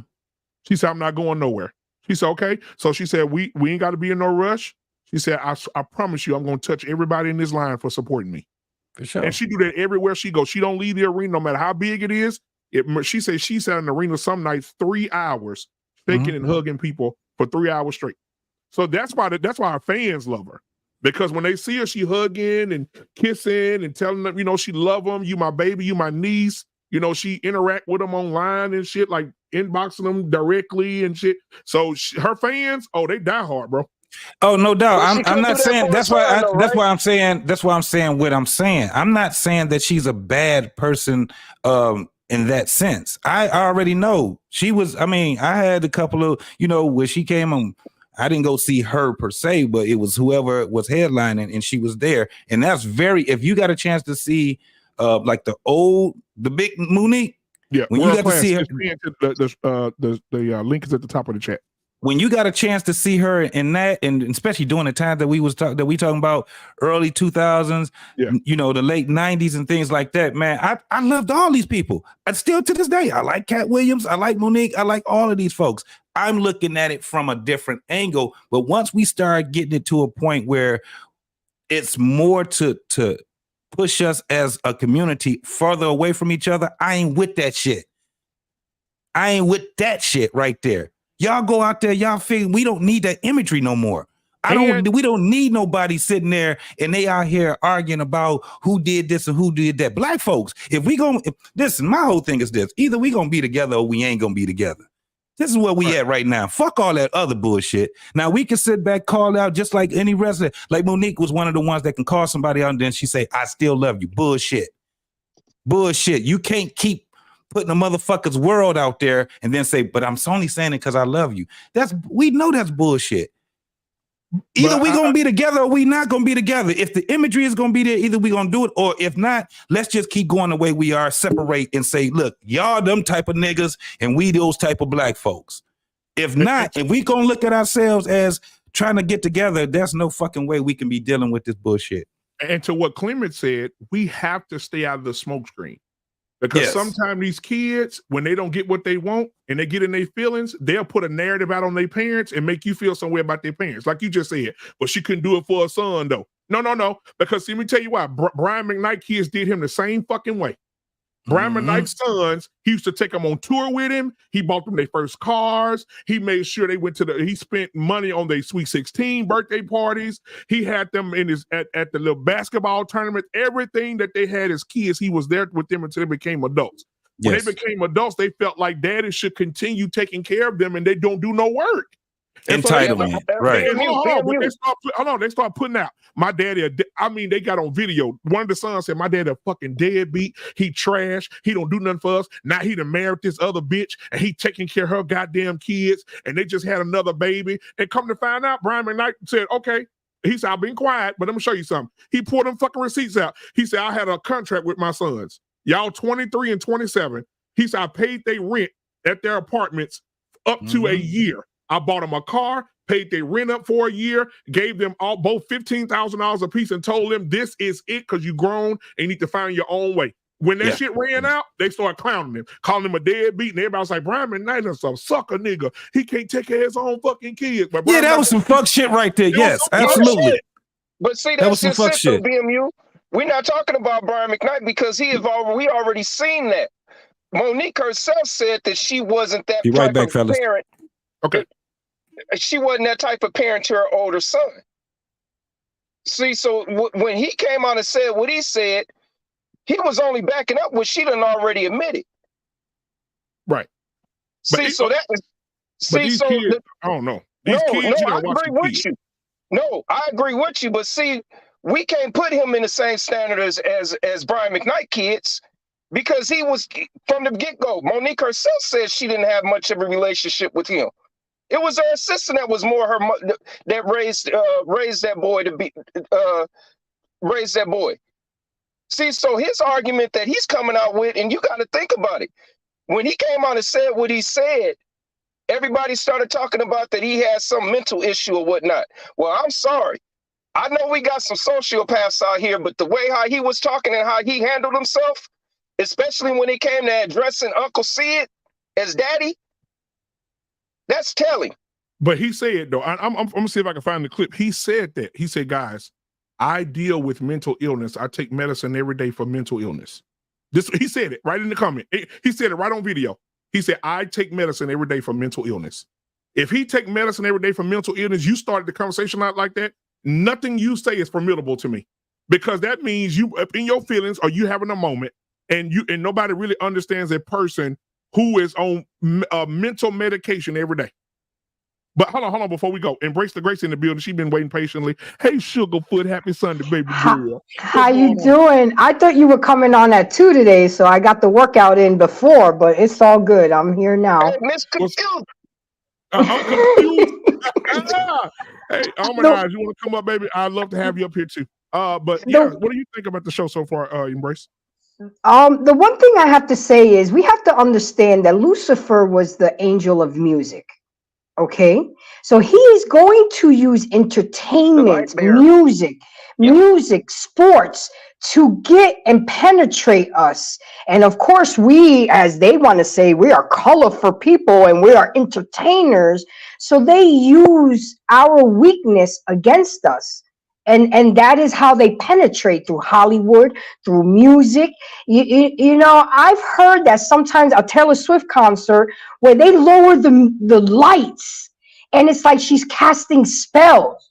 There's people that can't block out 7-8 minutes of the concert. So we have to be very, very conscious of what we're listening to, of what we're allowing our kids to listen to and see, because it is their way of subliminally infiltrating us and getting us away from God, and it's working. Divide and conquer. That is the kill and destroy. That is the agenda, whether it's through music, entertainment. Imagine if all the people, and I'm guilty of it too because I love sports. Imagine all the people that go to football games on Sundays go to church.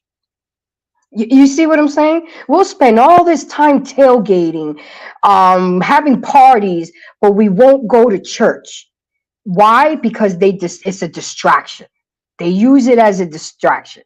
That's what I want to say on that part. And on the part about having male friends, I'm kind of on the fence on that because I've had a male friend for 24 years. He's like the brother that I should have had. And have I lost potential mates because of him? Absolutely, because I'm not going to let that go. Now, I will respect my dude. Like my ex-husband, I would come home and find them hanging out and grilling and stuff like that. But if like the dude I have now, he's a little on the fence about that. So I don't be around him without him. He don't come to the house without it. You know, you got to make the adjustments to show the respect to the person you're with. But to cut somebody off, black man, I mean, 24 years, we've never crossed the line. It's always been platonic. You don't think that that's possible between a male and a female? Okay, so let me, it's a game. It's a game that I always say to my sisters. We talk a lot and we laugh a lot about this. And I say, you know, you've been friends with this guy. And I tell my sister, pick the phone up and just call him one day out of the blue. Don't let him know. Don't warn him. Just call him and be like, hey, baby. Hey, Derek. You know, me and Eric are going through a lot, and I just need you right now. I'm at the hotel right now. I'm at the Hilton in room 1408, and I want you to come and just hold me and just love me, and just I'm just so tense. I need a massage. I just need you to just be here to just love on me right now. Can you come and be with me? And see what he says. See, it's not about the woman per se, right? Because we always say the man don't have no penis control. It's not about the woman. It's about the man. For years, for 23 years, he probably looked at you because, come on, Embrace the Grace, you cute now. Don't do that. And he done probably looked at you a couple of times and said, damn, I wonder what it's like. Ooh, to just. Right. So you better start smiling. I know you got a headache and everything, but you better put you that. know what I'm saying? You know what I'm saying? Just smile on look your at And that's what all the men tell me. He's just waiting his turn. Another guy said, get naked in front of him and see what he do. You know, but it's like two things. If you do that, you're gonna find one or two things. Either he's gay, gonna sit up there and try to smack that butt, or you're gonna find out that he's secretly been gay. There you go. But I asked asked him straight up because I had a whole show about this. I asked him, I said, Jay, if I gave you the opportunity, would you fuck me? I asked him straight up because everybody on my channel was like calling. That's on the goddamn radio. And you know what he said? He said, if that was about 15 years ago, yeah, I would have. That's politically correct. He was just being politically correct. He was just being politically He was correct. like, but now because we're so deep into the friendship and I know so much about you, I was a groomsman at your wedding. No, I wouldn't go there with you. Embrace. Hey, no, JT. Hey, look at the story. Wasn't that the same thing that happened with Monique and Sid? Yes, that was her best friend. That was marriages and they've been boyfriends friends since the 10th grade, since grade school. Man. She was and now they married. And now they married. And the thing is this: is that what you guys don't? Y'all think we just she called him right? brother. So what y'all don't realize is that the same way that you guys be strategizing, it's the same way we are too. Now he don't want to fuck up your relationship that y'all got right now currently. But given a chance, look, this is why you have so many people cheating at work and in places when men and women are close together like that. It's not a good thing, man. It's not a good thing. You cannot be a goddamn just think a man is just gonna be a friend with you, and the motherfucker still got some type of attraction to you. That it makes no sense. So JT, you're saying if you and me was dating, you would make me cut off a 24-year friendship? No, you don't have to cut off your friendship, but this is the thing. You have to have different types of boundaries. Okay, and I can respect. I would ask you what your boundaries are, and I would adhere to them because at the end of the day, you're my man. You know what I'm saying? And that's my best friend. If you got a best friend over there. But this is the thing. Women have 24 years. 24 years. Well, we're going on 25 now. There's boundaries that you have to have. There's boundaries you gotta have. He had a woman for 12 years. He's single now, but I used to hang out with because he got over it. She wasn't giving him any kids or anything. We were supposed to have kids together so our kids can grow up, and it never happened because she's 10 years older than him, and he finally noticed that he wasn't going nowhere with her. But we all used to hang out. We all used to chill. She would get in her feelings about me because I always kept myself up, and she was raggedy looking. You know what I'm saying? That's not my fault. You know, I would tell her, let's go get your hair done. Let's go get you, look nice. But she didn't want that. So, but you missed. No. JT, don't say it. You know what you missed right there? You was trying to show her to be something that she could never be, that what it was that your best friend that you've been knowing for 24 years is what it is that he saw in you and he actually wanted in you. But the proposition was never presented to him. Think about it. Why in the hell would I get up there and get with you and have your best friend come taking me around saying, "Hey, let's go get your hair cut. My friend, she likes a man to look like this." Well, nigga, you go fuck her then. I don't need to. What the hell I need to be with her for? I mean, when my boy, when he was in the pen, I was the one taking care. He was making more money when he was locked up than when he was not locked up, and I would take the money, bring it to her. I mean, I would bring the money to her. I knew she wasn't good. With money, so every time he would give me money, I would take some off the top. So when let me finish. So when he got out, she had nothing for him, nothing. But I had 5 stacks saved away for him. Wait, let me finish. Go ahead. Because I knew she was bad with money and she really didn't give a fuck about him, I had 5 stacks ready for him when he got out, went to the mall. Y'all know the routine. You go to the mall, you get you clothes, took him to the strip club, had a whole party for him, and she didn't have nothing for him. When you should have been a stripper for him, god dang it. It's just like, how are you his woman and you're not ready for him when he got out? But I knew how she was, and I was ready for him. Isn't that what a best is? No. Baby girl, listen to me. That's You know what a what you wife need to do? does. You need to go on and embrace the fact of what it is that you really feel for your friend for 24 years and go on and embrace that grace. I don't see him. I don't see him in that way. I know too much about him. We didn't bend too many corners together. We was in the game together. We made too much. Hey, did you two accidentally ever kiss before accident? No. Hugging each other? No. So No. hold on. Let's slow this down, Embrace. No. If you did all of those things for that man and he has a woman, right? That woman, that does nothing for her. It actually does way less for her because at the end of the day, all that man got to do is just pull it. See, the problem is that he didn't pull it. That's if it. you would have did that shit for me right there, and this motherfucker, all she had to do was show me that she was less than a woman for me. And all I'm gonna do is I'm gonna say, listen, Embrace, I've been bullshitting. God damn it. We got to quit fucking around with each other. Come on. I'm telling you what I would have said. You my woman. Your ass up like a damn lawn. He's not my type in that way. He's a homeboy. He's a brother to me. Now, this is the craziest part. So when you give him that spiel, it can fuck up your relationship as it is right then. He's already played it in his head already, how that shit could possibly go. And if you keep saying you're just my friend, I'm going to say, okay, well, I'm going to have to see you face to face. Say that shit in my face when I lay this shit on you. I'm about to pull this motherfucking shit. I'm about to pull the lever now.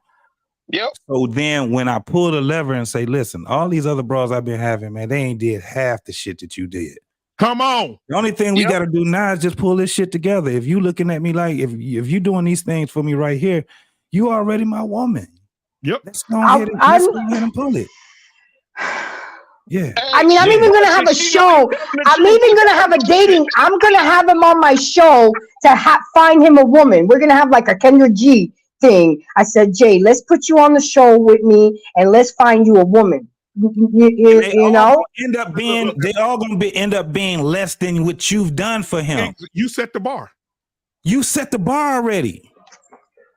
And embrace the grace. Hold on, man. You know what? Fuck this, JT. We gotta have a real moment. Embrace the grace. Let me tell you something. If me and you were real cool, there's no way I could be your friend if you possess everything that I want in a woman. That's why it's dangerous for men to have female friends. Watch this. Exactly. Imagine you got a female. Imagine Embrace the Grace, you my female friend, and we cool as shit. And you do everything for me. You there for me. You always there, a listening ear for me. And then I got this wife over here. I'm trying to talk to her. She don't listen. Who the first person I think about? You.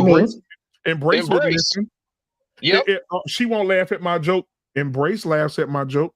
If baby, you go to the store for me. Not right now. Embrace will go to the store for me right now. You set the bar. So then in my head, I'm thinking, God damn. See, after a while, I'll be like, damn, I won't Embrace. That's who I should be with. She got everything I need. She look good. She smell good. She do what I ask her to do. She set the bar. There ain't no way a man can be friends with a woman who is better than the woman he married to. I'm talking today. I didn't have male roommates. I didn't live with. I didn't have male roommates where we were all renting a house and everything went fine. I mean, you set boundaries and you let it be known. I mean, embrace. JT. You and Embrace cool, right? If say for instance the economy just crashed and one day you was looking for somewhere else to stay and you say, oh, Embrace, what's up? And y'all moving the house together, embrace the woman she is today. Do everything, cook, clean. She the motherfucker, right? Yeah. I'm trying How to long tap do you that. think it would be before you try to go across that hallway in that room? I'm going. It ain't gonna be long. I'm going. We coming over there. We about to have a heart to heart. We about to have a heart to heart. There's no fucking. Yeah, there's no way. Let me tell you. Where's the dick discipline? Where is the dick discipline? Hold on. The dick discipline is this. We are in the same house with each other. First and foremost, any relationship I have with any other female is gonna plateau real fast. For one, because I'm a roommate with a woman that's doing all these things. No, fuck all that. So you cock blocking and not even knowing. By default, that's cock blocking. So at the end of the day, I'm not trying to have all these relationships. What I'm trying to get with all these other women, I already got it with you. All we got to do right now is just go ahead and put it all together now. There's no fucking way. How? I've lived a life where I've had, because I love my sisters, but I tolerate them. I get along better with men. I mean, we could have an argument, and then 10 minutes later, we're having a beer and it's over with. You know, women, they want to involve other women and snowball it. I can't deal with all that drama when it comes with women, but y'all are much easier to deal with. You're easy on the eyes. You got to still remember, you think you running this shit. That nigga running it. He's running it. So I have to be ugly, in other words, for it to work platonically. No, if you ugly, he don't even want to be around you like that. You already have those qualities of the type of woman that he wants. I don't give a fuck how you look at it. Remember, that motherfucker is looking at you that way. You have a utility that man wants. Only thing he got to do, see, if he want to keep it going and shit like that, he can't be honest with you. And that's what a lot of these dudes won't do. They won't take it to that next level with you, but they get pissed off in their life, especially as they get older and older and older. They like, I should have already done did this with her. Now life is going on. I done fucked around. We both probably done had kids with other motherfuckers and all kind of dumbass shit. I'm building bonds and bonds are being destroyed and all that shit with all these bras. I keep going right back to the same motherfucking spot that I was. We had a relationship. The relationship is over with. And guess who's still there? The revolving door. What's the revolving door, JT? Every time I go through things in life, I would go back to embrace. Everything I break up with a girl, I go back to embrace. Every time I have problems in life, I go back to embrace. If I need something, I go back to embrace. If I know my girlfriend break up with me and she burn all my money, I know embrace and save me $5,000. So I'll be listen, goes back to you. Right. And then once I get fed up, I'm gonna say, listen, goddammit, we gotta quit bullshit with each other. Come here, girl. You want me and I want you. Now, JT, if we was dating and you had a female friend, a female best friend, I would be okay with it, but I would have to meet her because I would have to assess the situation. And you would have never had to, huh? She can't be my best friend. Best friend. It ain't gonna work. You can't have two queens in the house. I got a whole bunch of female friends that's my female friends. Let me tell you what I don't do. I don't get too fucking common with them. I don't get common with them. I don't. Because what happens is when I get common with them and we start doing like the relationship you have, and I end up dating someone else, there's a level of jealousy that's going to be there. Always. I'm never going to be in the middle of a situation. It's a hard panel. I'm just never going to be in the middle. Like, for instance, I've never been in the middle of my mother and my wife or my girl. Just, I never be in the middle of it. I know how to, if my mama is too far in my business, I know how to tell her to mind your business. I got this right here. If I got my woman and she telling me about my mama and me and all that shit, I got this shit. You better watch your goddamn mouth. I already know how to deal with the relationships I have. I don't go too far. I don't have females that I can consider my best friend. No, my best friend is going to be, that's reserved for my wife. The reason being is because, now this is a thing that a lot of women don't understand too. If you have a man and you have a best friend, that man that you have is saying, well, if you doing all this shit for this nigga right here and he doing all this shit, what the hell you need me for? Right. Where do I stand out at? What is it that you would give me that you won't give him besides pussy? Exactly. That's how we look at it.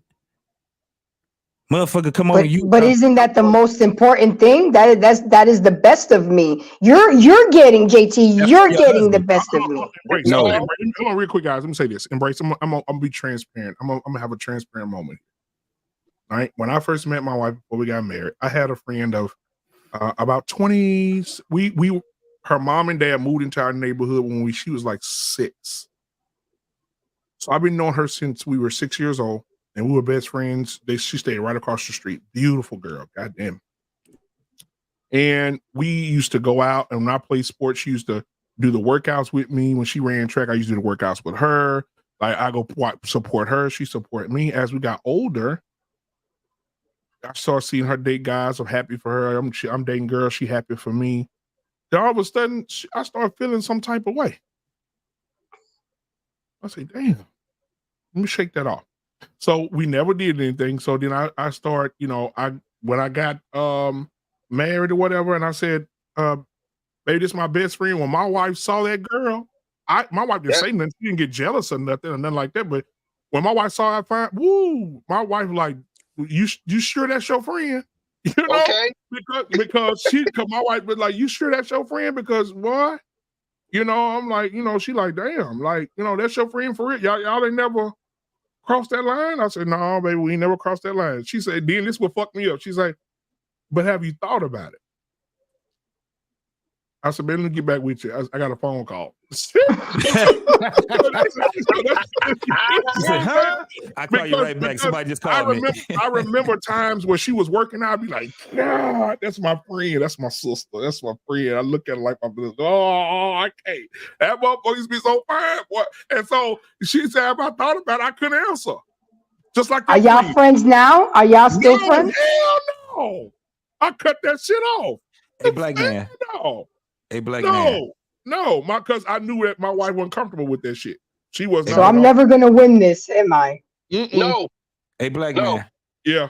Find a video in the back because I want to upload another short.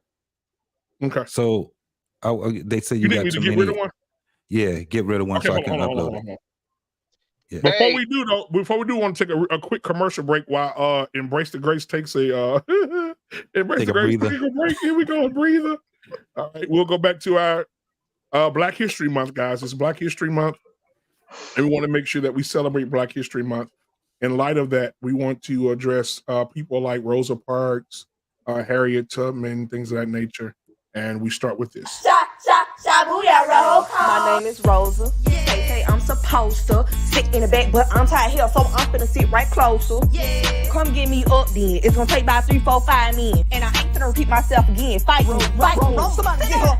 My name is Eve. I didn't believe. I trusted Satan, ate that apple, he deceived. And I'm naked. I thought I was awakened. I'm the first to do it. Y'all my daughters, we related. Trick on Big Harry. Don't call me slave hoe. The hell? From the underground, railroad, busted down mouth of dope. When I say run, you better go. In the dark, that Glocky glow. I love that. They said big bag bitch get to the bag. They said big bag bitch you want a snack. Well this big bag bitch she got the stack. So put big bag bitch clothes on the rack. Ooh, on the macaroni. Move and shake it for me. Ooh, we shaking and quaking. The brands are phony. Ooh, the brands are phony. Ooh, they need a Tony. They need a Emmy, Oscar, Grammy, cause the shit's baloney. The way they be faking like they're making all the sizes. If you ain't got at least a 4X, you ain't trying. Ooh, so give it to us, baby. Give us our guys. Give it to us when we step on the spot. Ooh, plus sizes. They said big bag bitch get to the bag. They said big bag bitch you want a snack. Well this big bag bitch she got the stack. So put big bag bitch clothes on the rack. Ooh, on the macaroni. Move and shake it for me. Ooh, we shaking and quaking. Ooh, they need a Tony. They need a Emmy, Oscar, Grammy, cause the shit's baloney. The way they be faking like they're making all the sizes. If you ain't got at least a 4X, you ain't trying. Ooh, so give it to us, baby. Give us our guys. Give it to us when we step on the spot. Ooh, bye-bye. All right, ladies and gentlemen. That's our quick commercial break. Bye-bye. Hey, so I didn't realize old girl was talking about Black history. Yeah. I did not realize that until just now when she started talking, mentioning the names. For those out there who like Black history, that was our Black History Moment commercial. Back to our scheduled programming. JT, everything gone back there, so if you want to add it back there, it's fine.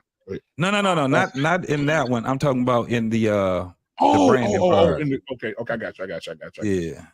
Hey, Embrace. They Yes. don't call me scorched earth for nothing, so I'm getting ready to scorch your relationship. I hate to do it. Go ahead. But, Go ahead. JT, you good? If your man sees this clip, if he ain't been wondering, he definitely gonna wonder now. About what? About you and his relationship and your relationship with your friend. But he never.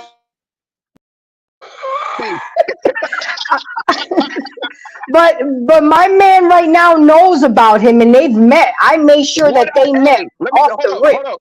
Hold up. What I know about him is only what it is that you allow for me to see about him. I can go out and hang with him. I can go out and do all the things, but at the end of the day, when your butt is mad and you done walked away somewhere and I don't know where in the hell you at, and I call your man, your friend, and he don't know where you at, oh, that's when I start questioning, okay, what the hell is really going on? See, she's right next door, right sitting, yeah, laying exactly. right next to him. I'm with you, JT, okay? No. But see, the thing is, that girl that he was with for 12 years, that's the only name she heard. I guarantee you, he done went through situations in that about you. Yeah, he why did. Why you don't go get Embrace to do that? Embrace. Embrace. Hold on, Embrace. I got something for you. One, I know you're in a relationship, so if this is hypothetically speaking, if you were not, I would advise that one day you call him over and say, hey, I need to talk to you for a second. And when he gets there, you say, I'm upstairs or I'm in the bedroom, you know where how the house works. And when he walk in, be on the end of the bed, good ass naked, tooted up, and say, I want you to tear this ass up. You know what he gonna do? Tear it up. Yes. Absolutely. Hey, as I said before, you either gonna find out that he always wanted you, hey, and the brothers on here and agree with me. You're gonna find out two things about it. You either gonna find out that he always wanted you and he was waiting on you to come through, or you're gonna find out that he was secretly gay. Yep. Yeah.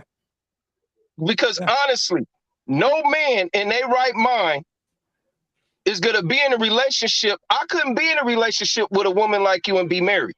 It wouldn't work. That's competition. That's competition. One way or the other, I'm gonna have to let one go. I can't be in love with two women. Mm-hmm. It ain't gonna work. And so how you able to manage? How you able to manage that?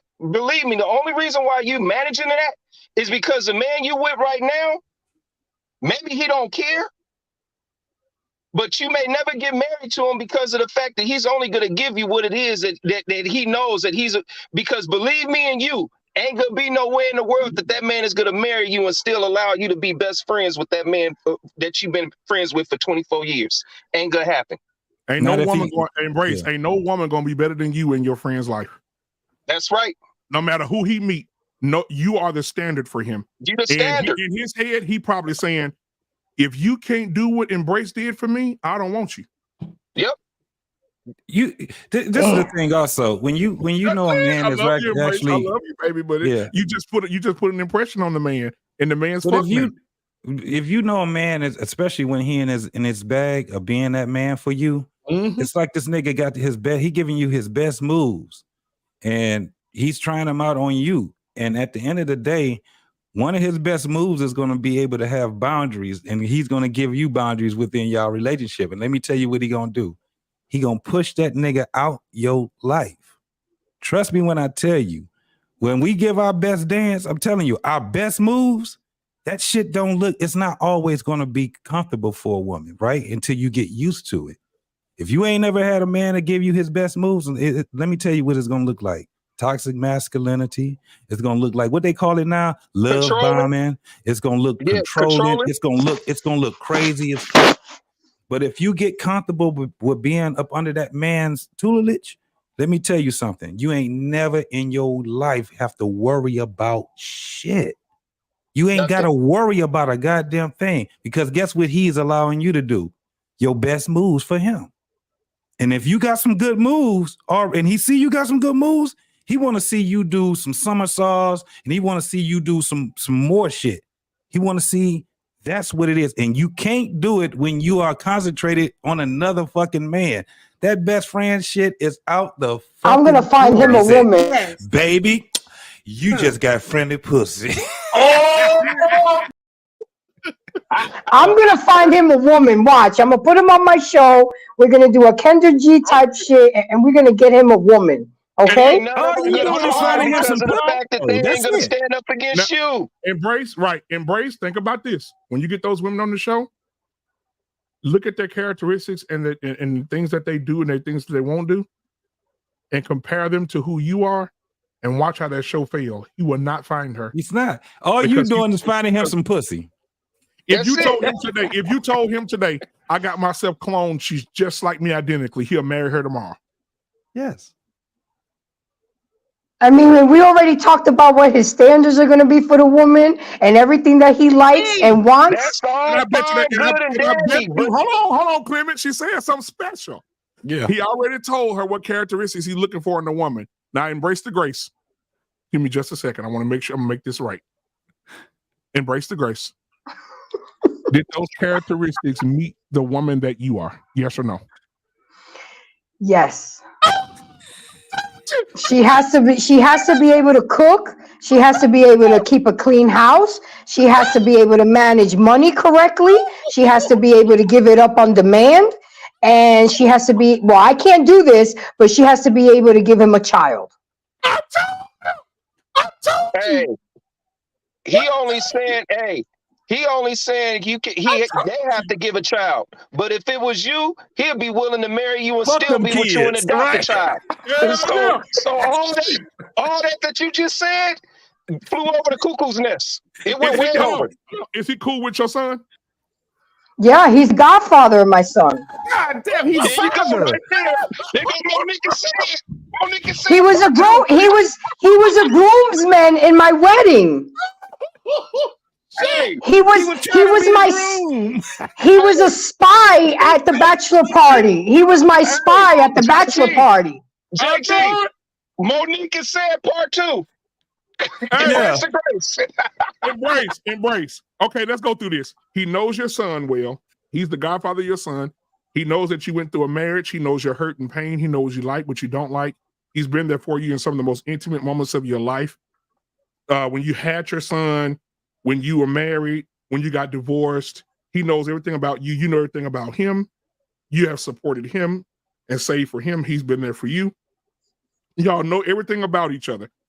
If you weren't on this show right now, and I mentioned two friends who had these similar traits toward each other, people will say, damn, they should be married. Yeah. And look, and guess what? I ask you one more damning question. I got one more damning question. Go ahead. Have you met a man who has been there for you like he has? Have I met a man who has been? Yeah, I mean, yeah. Yes. What happened to him? What happened? Yeah. It didn't pan out. Why? I wonder why. But he's still there. But he's still there. He ain't going nowhere. That's my. You can't be listen. You can't be babysitting a dick. You gotta look. You either get on the horse or get the fuck off. But JT, have you ever been friends with a woman and the woman just does not do it for you in that way? You just look at them as a friend? No. The only thing that y'all haven't done is fuck. And if y'all have sex, it is over. You together. It's over with. It's a done deal. That's it. You've done everything but gave him that Willy Wally. Hey, as I said before, he's either waiting on his turn or he's secretly gay. Period. And he waiting. You know what he waiting on? I can tell you what he waiting on. He waiting on you to come here to Dingaling museums. Yes. That's what he waiting on. I mean, I didn't met his tricks. I didn't lie for him. I didn't move shit for him. I mean, it's just, I guess. That's a wife. That's a wife. That's not a best friend. That's a wife. Embrace the grace. You put your life in danger for that man. Hey, here's the sad part about it. Everything that each one of us has said, Look at her blushing. Hey man, I am not blushing. Yeah. He just didn't pull the lever. I'm telling you, Embrace. He didn't pull the lever. That's You couldn't be my best friend for 25 years and we ain't get married. No. Shit, boy, Embrace. I had you, boy. I fold you up like a lawn chair. Shit, There's no way. loitering. There's no loitering over here.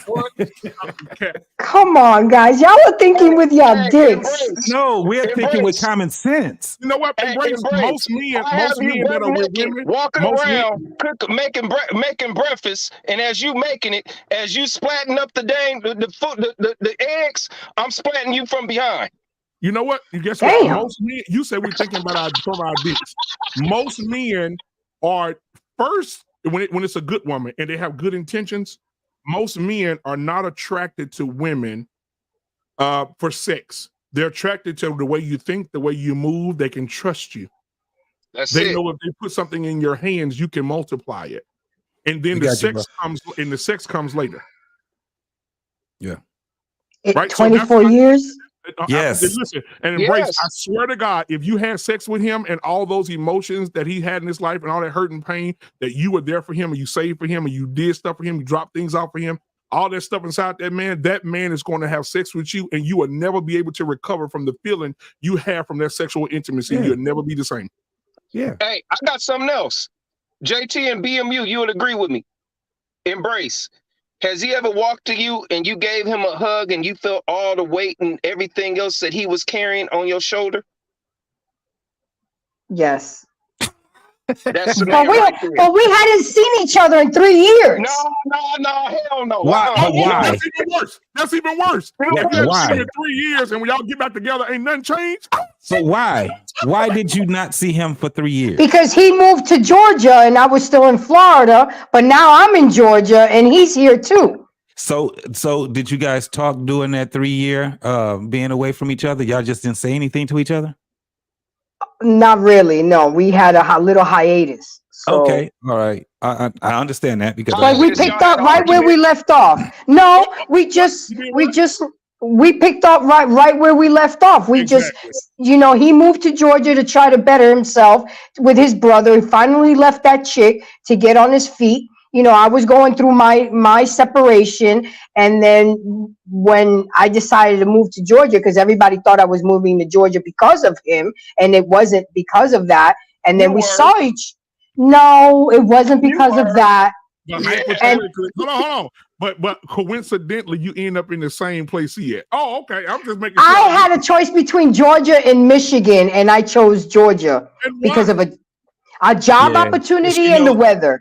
No, because she know if she came to Michigan that she had to come across me, and I wasn't gonna let that shit ride. Come on, Jay. You talking today? God damn it! You talking, man, and you shut the fuck up.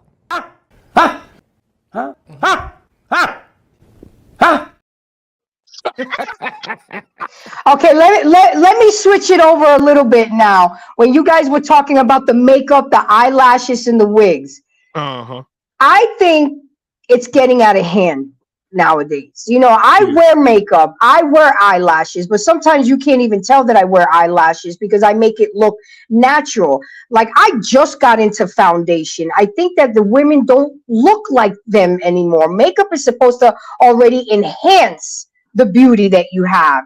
But nowadays it's too much. You're not looking like the person, you're catfishing. And that's what I think women are doing. They're just going overboard with it. I'm not even to the contour thing and all. That's too much. I just started wearing foundation.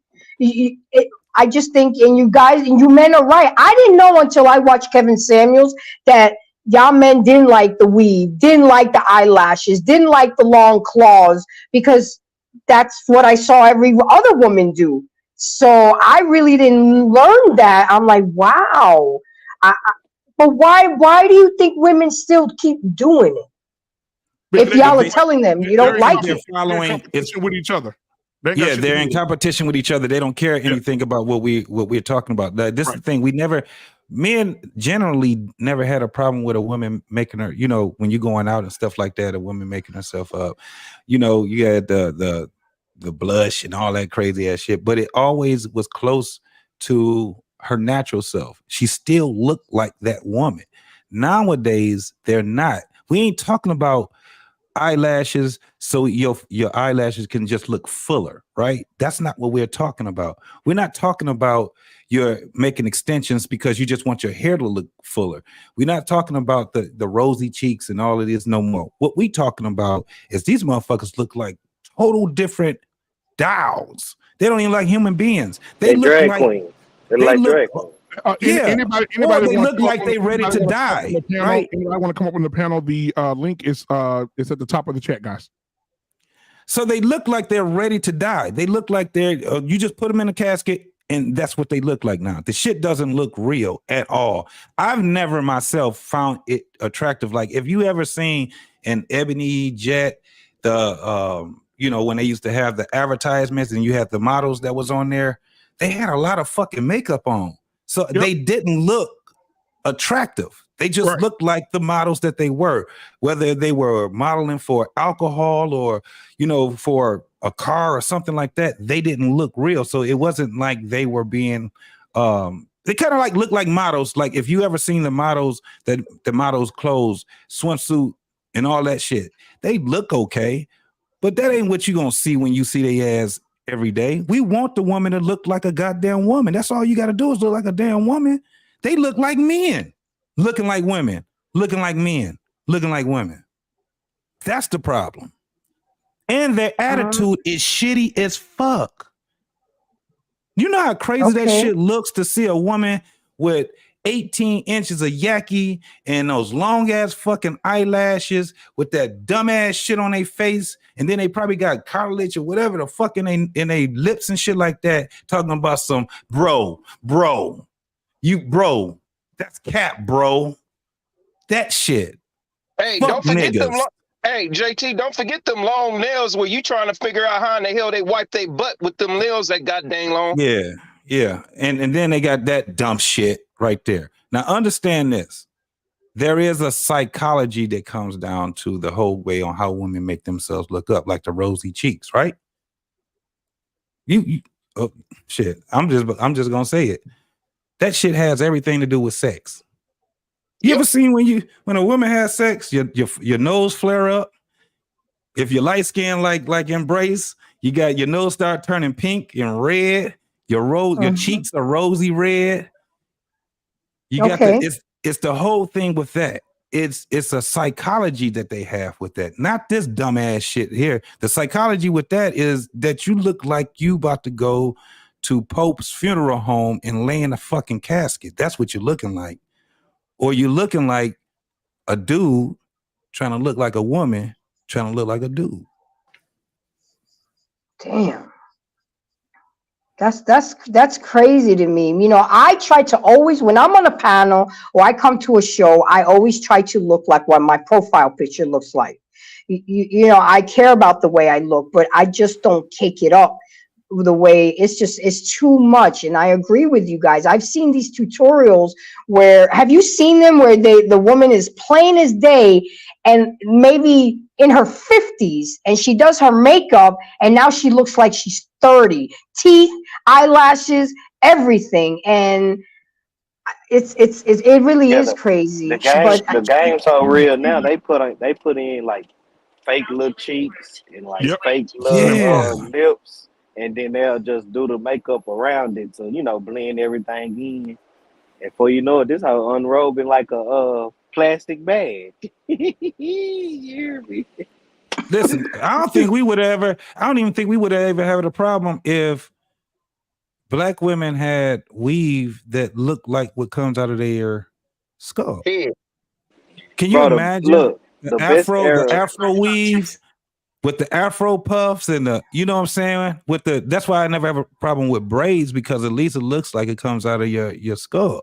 We wouldn't have a problem with that. But when you look in the world, not just in America, you can go to any place in the world, and if you have black women in that world, they're competing with non-black women. You know how we know? Because they got all that stupid ass hair. We know goddamn well, if your hair grows at 18 inches, it does not hang down. The shit goes to the sun. We already know that. If you look at some of these 70s pictures of women with long hair, they either had it relaxed or they had it in an afro. They had it in an afro. And that shit was sexy as hell. That shit used to be the sexiest shit in the world. You think I'm lying? Look at old girl that played on Good Times, Bernadette. When she had that afro, man, that shit was dope as hell. You have women that actually have it where you'll see them with the afro. It's one chick. She's a younger chick, but I think she's either Puerto Rican or I think she's loving hip hop type of chick. Her attitude is terrible as fuck, but she used to wear this afro wig. That shit was sexy than a motherfucker. It was like, damn, that's crazy as hell because it's something unique that black women understood. This is a unique thing about us. That's why when we see women wearing their own hair and they got them in all different types of styles that only their hair will allow for them to do, not to put that shit all the way down at 18 fucking inches to your booty. That shit looks crazy. That's self-hate. That's how I look at it. That shit crazy as fuck, black man. But you know what, JT? I want to share this with you guys because I think this is what our sister was talking about. I think this is what she meant.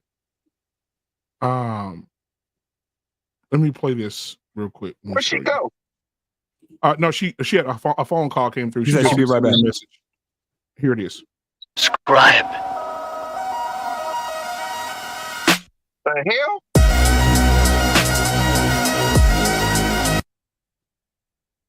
Yes. Damn. That's the end. This is the beginning.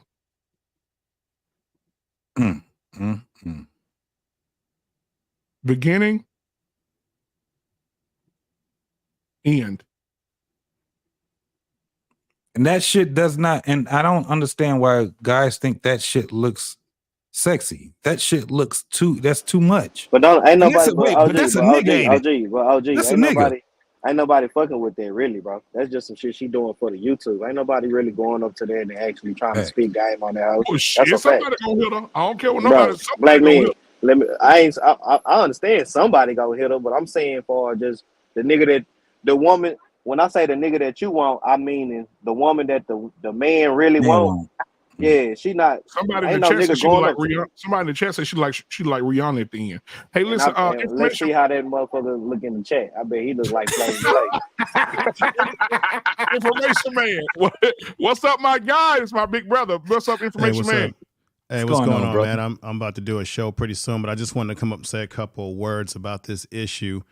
If you go back and do some research on this is why black women wear the makeup that they do and the weaving and what have you. We have to understand the fundamental reality of American society. White women were put on a pedestal of beauty standards. That's and right. Remember, back in the 70s and 60s, black women were wearing that white eyeshadow. They were wearing makeup that didn't fit their skin tone.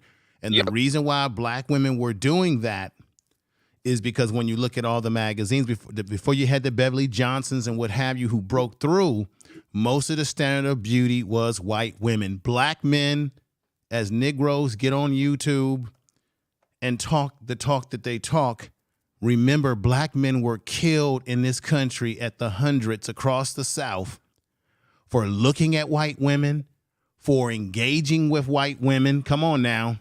Yep. Because that was a standard of beauty which white males put up on a pedestal. If you ever saw the movie, the original movie, The Birth of a Nation, which was played at the White House, and the president at the time said that it was truth spoken with lightning, according to him. In that movie, it portrayed black men being freed and taking over America and then savaging after white women. And in turn, they had the Ku Klux Klan that came to save the day. What I'm saying is at one point in time, as we know historically, as Don Imus did, he called black women nappy little hoes. Black women have always, and black men as well, but black women in particular have always had issues with the way they look, their skin tone, with the colorism, and being told that they're not good enough or prettier enough. So but that was from a white person, bro. That was from a white person. And that shit that they doing now, that shit is horrible, bro. But brother, I'm gonna land my plane. But I'm trying to give you the historical, psychological, and cultural conditioning for why they are doing what they're doing. It's psychological. Nah, I feel like that's an excuse right there, brother. No, it's not an excuse, brother. If you let me finish my point, I will land my plane. Thank you. I'm riding with you. What I'm trying to give you is there is a psychological context. If you go back in the day and they had the white doll versus the black doll, black little girls picked the white doll over the black doll. That was a study that was done in the 60s. Thurgood Marshall was involved in it. Brother, I come with receipts and historical context, brother, not just talk. A lot of people just talk on here, but don't bring up historical context. I'm saying all of that stuff plays into the psyche of why black women, amongst other things, trying to impress each other, of course, why women, and particularly black women, have been so bamboozled by the beauty industry and wearing the long nails and the hair. When you talk about weaves, I go back, brother. The weaves originally started with white women. White women were wearing weaves before black women. They were the ones attaching extra hair to them. And then what happened was black women start doing what? Trying to mimic white beauty standards. That's where you get the blonde hair. So- you got black women so let me running ask you around. this. I'm not finished. Well, You damn, got black I'm women- trying to talk with you. You still rolling. But Like, brother, come on you now. cut me off a couple of times, and therefore I'm going to finish and land my plane here. Right. Remember, if you know respectfully to you, brother, if you remember very well, black women were mimicking white women beauty standards with the blonde hair and all these things. At the end of the day, it's not to make an excuse, but we have to understand where some of this comes into effect psychologically, right? But I agree. I agree with all of you. I don't like the way they're wearing their hair. I don't like the weaves. I don't like the long nails. I like natural beauty, and that's what most men want. But a lot of our women are just doing this, as you brothers said before, to impress other women. But black women in particular in this country have been bamboozled by beauty standards that they've been trying to live up to. Remember, black women were putting blue contacts in their eyes. Where did that come from? And I'll land my plane there. I know I've said a lot that you may or may not agree with, but I'll land my plane there respectfully. No, I agree with everything you said, OG. You know what I'm saying? You're a little older than me. I'm just 30. So I just got up in this world. You know what I'm saying? I appreciate you, brother. Yeah, but I agree with everything you're saying. But what I'm saying right now in this today's climate, it's 2024, man. We got what's that movie I love? Maui. Yes, you know sir. what I'm saying? We got stuff like that, and little black girls. They got cartoons of little black girls with the curly hair and things like that. You know what I'm Yes, saying? sir. So for far as right now, these girls just want to do that because they just want to do that shit. You know what I'm saying? I ain't even gonna lie to you. You know what I'm saying? Yeah, I Because let me totally just say agree with this. that. Because let me say this too. Because just like you say, I grew up with the era of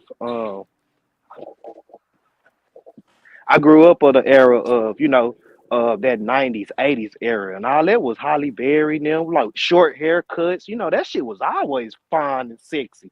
When you look at the videos, the girls were skinny and stuff. They wasn't all this overweight shit. You know what I'm saying? So I think it's just the times is different now, and they want to do what they want to do. We can talk how blue in our face, how we don't like this, how we don't like that, but they like it each other. When they get in the mirrors, when they go in the girls' bathroom, they're talking about this stuff. You know what I'm saying? So they really don't care. They don't really care what we talking about right now. But I do agree with 60s, 50s, 70s. Yeah, for sure. The white woman was put up on this pedestal like she was fine, but she's never been fine to me. Never. Right. I have never had a white woman. You know what I'm But saying? keep in mind, Check the back check, black man. Check that back check. That's beautiful what you put out there, black man. But keep this in mind, brother D Town, that even though those were years ago, there is still a level of a certain beauty standard that's been still conditioned there. I have to say this. We went from Halle Berry with the short hairstyle, natural look, and we love that. Whose fault is this? Is it the simps out here who have ruined all of this for us? Because the simps are going for these women with the claws and all of this. How did we allow this to be the narrative, black men, in terms of letting this beauty that they have conjured up be something that some of us would even want to chase for? Is it our fault? Is it the women's fault? Where did we go wrong? Well, you know what? I think that. Go ahead. JT, real quick, I want to show information, something real quick. I want you to tell me the difference in what you see in this video I'm about to put up here. That trans people want special privileges than it is for y'all to just accept the fact that we want to be treated like everybody else. No, the truth is you don't want to be treated like everybody else. You want to be treated like a woman. And at the end of the day, trans women are not women. What's the difference in this woman here that's a real woman and this woman here that's a man? Same. They both Tell me have the the difference. same look. The weave, the eyelashes, the thick makeup. This is a man, y'all. Yeah, I'm familiar with that sister that right you here, had if you're on there, looking at- Black Man Unfiltered. She's kind of messy. She's been on YouTube for years. She's very messy right here. And look at her. What's the difference between this shit and this shit? You can't tell them apart. No, that's what's scary. Yeah. That's what Information And Man is saying. That's what I we're feel saying sorry right for here. the young brother on the panel at 30 years old. He's got to deal with this shit more than we older dudes have to deal with. Just like Trey said the other night, do we have a dog in this fight? Right, and think about it. Now, when you go up to a girl, now I'm gonna be real. You know it's unfiltered over here. I'm married Now though, so I'm out the game. Congratulations. brother. Congratulations. I seen what y'all was talking about. I said, you know what? No deal. Let me get up out the game. You hear me? Von Bryan said the difference is a vagina. Yes, Von, but then at the same time, how you gonna know it's a vagina if you like right? That's all you, Von. You went right in what I was gonna say. Thank now you, you gotta Von. walk up to a woman and have an HR moment. You gotta walk up to a woman and say, "Hey, let me see your pussy." No, brother, it's gonna go deeper than that. No, Black Men Unfiltered. They can make it look like it's a real thing now. What you gotta do, and I've said this before on your channel, brother, as I get ready to peel off here, it's gonna get to a point when you meet somebody. I need to see birth certificate. I need to see medical records before we get into any damn I need thing. your MRI. On top of the on top of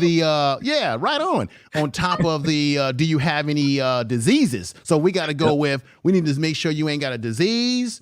I want birth certificates. We want everything. We want school records. Hey, forget about the birth certificate because they can change that. 3Ds: dick, disease, disposition. I know, man. I know. Y'all brothers have a good one, Black Man. All right, man. What time you going on? Probably around. Well, I'm in the West Coast, so between 5:30, maybe 6. I'm just preparing Hey, you now. in LA, But right? what'd you say? You in LA, right? No, I'm in Northern Cal, man. But I go down to LA every now and then. But nah, man, Black Man. Everybody on the panel, I respect you all. Keep up the good work. We might, Black Man Unfiltered, you should open this discussion up a little on maybe the barbershop. Expand this discussion. Absolutely. Because this is crazy. And on some of these date sites, these dating apps, they are starting to do stuff where they're shaming men who do not want to go for the trans or the super over, people that, right? So they got the trans on his dating sites. And if that's not what you want, they'll shame you. Yep. If you say on your yeah. profile, I don't want no transformers. Yep. If you can lose your job too now. Decepticons. If you deny a woman a trans woman, dating or a boss being your boss, a supervisor, anything like that, you could be fired from your damn job. Yeah. Now that's part of the social engineering that they've been starting since the 60s. Yeah. This is nothing new. They have a manifesto right out here that was made out in California back in 60? I think it was 78. I sent it to you before, Black Man. The gay manifesto. Crazy, it goes back to this right here. The reason why men don't like makeup and like a more natural look, I don't even want the basic makeup no more. Because now, if I didn't tell y'all this was a fucking man, how many of y'all, be honest, how many of y'all would have known this was a fucking man right now? I wouldn't have. Not walking up on, not until I walked up on it. Right. This is a trans woman right here who has had the surgery, who got the titties, who got the ass done, the damn Adam's apple shaved down, got the follicles put in her hair. I almost said real. Fuck that. This is a man. And if she walked past you, you would not know that. You'd be like, damn. But Like your black boy man, said. I always thought that makeup was for trans, like I mean not trans, drag. Like it was really made for the Right. drag. And that's what I was Drag stuff, asking, right? bro. D-Town. I'm Right, asking yeah. what's the difference between this and this? What's the Yeah. Nothing. Well, what the difference now is you got to put that conversation on them. You got to see what's going on. You got to ask some questions, just like you said. You got to, all men gonna do, all we gonna do is just adapt. You know what I'm saying? We ain't gonna change them, no. We just gonna adapt. So right. I need your wallet. I need your, I need your birth certificate. Yep. However, And if you don't, you'll be in there Yeah. hitting that thing. It'll get good to whoever it is, and then she'll let that penis go in the drop right on top of yours. Yeah, but this is the thing. You need to get them for real. We need to get medical records. My whole thing is this: I need to know that your ass has or has not a prostate. If you have a prostate, leave me the fuck alone. If your ass have a prostate, can you get the fuck out of my AO? That's area of operations. Even nobody knows what Well, that is. JT, But was you on the show that night where we actually showed the surgery of how they cut the penis off, fold it back, put nerve endings in it, and make it a vagina? yeah. Mhm. Yeah, that shit is crazy as fuck. But this is the thing: you cannot do the. We already know that we have problems as men with prostate exam. Only men have prostates. Everybody, only men. Women do not have a prostate. This is what you guys have to understand. If you suspect a woman of being a man, ask her when was her last prostate exam. And if she doesn't answer with that motherfucker and say, I don't have a prostate, then you know that is a woman. If a motherfucker sits back and said, I never had a prostate exam, then that motherfucker is a liar. Man. Medea has a prostate, y'all. But you know what's crazy, bro? I'm just gonna put it to you like this, bro. It's crazy out here. The things that we're dealing with, the things that we focus on, not focus on, but the things that we see. The women are out of line. The women are looking more like the men. The trans men and the trans women are looking like the women. Same makeup, same texture. They shopping at the same stores. They buying the same panties. They buying the same eyelashes. It's getting bad. It's getting real bad. And you see these little kids now. Kids are the same. These little babies. You see babies with eyelashes now. You see babies with yaki. You see, it's bad. It's real bad. But So- what information man was saying was absolutely it was absolutely true, because I always think that there's a process, and that process, man, takes years and years and years to get it to where it is right now. So yeah, I mean, we just have a nation of people that don't want to be who they actually were born to be. So that's just where we at now. All right, man. Actually, Well, it's nothing more than biblical prophecy coming to his head. Period. Yeah, What we're looking at is modern day Sodom and Gomorrah all over again. And we sit around here and we play these games, we talk this mess, but at the end of the day, we're looking at what our destruction is gonna be.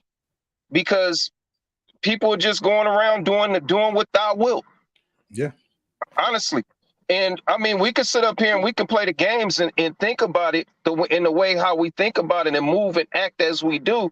But at the end of the day, hey, you got these people coming after your wives, your husband, whatever it is that they choose, because it's like he said, yeah, it's been a plan from the get-go. But where isn't it that we're going to come to as a society to turn around and change the narrative? Because as long as we sitting up here laying down, letting them do what they do, they're going to continue to do it. And before we know it, we're going to be looking at hellfire and brimstone. Mm-hmm. I mean, honestly, we sit up here and we talk about how much we don't believe in the Bible, but honestly, the Bible is right now it's living, it's walking, living, and being what it is that it said it was going to be. Yes, sir. Right. And it's so true, brother. But just like I do know about that Bible. Oh, you borged out. Borged out, man. Yeah, I'm back. Y'all hear me? Yeah, you back. Yeah. Okay. Well, what I was gonna say was, I ain't always in my Bible, but I'm getting into it, But one thing I do know that he say that everybody just ain't gonna go. Everybody can't go. You know what I'm saying? So that's just what it is sometimes. You know, that's how I be thinking about it. D-Town, what D-Town Yes, you sir. in? Detroit or you in Dallas? No, Dallas, Texas. I'm down I'm here in the Dallas South He too, Side. my D-Town. guy. I'm I Motor know, City. I We know. Motown. That's D-Town. We Motown. Oh, okay, Yeah, yeah. yeah, I'm, yeah. I'm in Dallas too, my guy. Okay, money. All What right, part of all Dallas right. you in, man? I grew up in Oak Cliff, Oh, but you in the Cliff? yeah, I stay in Box Springs, like Mesquite area. Oh, But okay, yeah. I work. I'm in Kaufman, brother. Oh, okay, yeah, you're not too far at all. Off 20, Yeah, you ain't right too there. far at all. Yeah, Yep, right yeah. there. All right, but Okay, listen, man. man. I'm gonna go ahead and we're gonna end the show or whatever because my daughter has a basketball tournament today at 3, and I gotta get to that.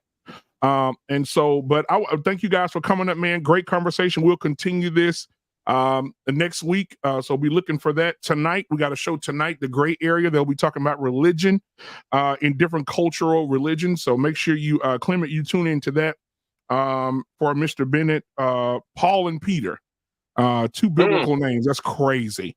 Paul and Peter will be doing The Gray Area tonight. So make sure y'all hit the like button, subscribe button, come back tonight for that. We have a show every day of the week. On Monday, we have Mr. Boomer, which is great conversation. I went back and looked at the barbershop. I had to leave Friday because my brothers always take care of me when I leave. And I went back and watched it. Man, boy, Mr. Payne and Trey, golly, that was an amazing interaction between them two. But on Monday, we have Mr. Boomer. He's coming from a boomer perspective, talking about their generation and how they're trying to close in the gap with theirs. I think on Monday, he's going to be talking about, he sent me an email. And I It's told him to interesting. put R Payne, so because everybody know him by R Payne. So I told him, man, put the R Payne up on it. Yeah. Exactly, it's you. I told him I'm gonna take care of him because our Payne, he's on the disabled list. That man been around since before goddamn Moses had a wife. He's talking about single parenthood on Monday. Yeah. Ooh, Lord have mercy.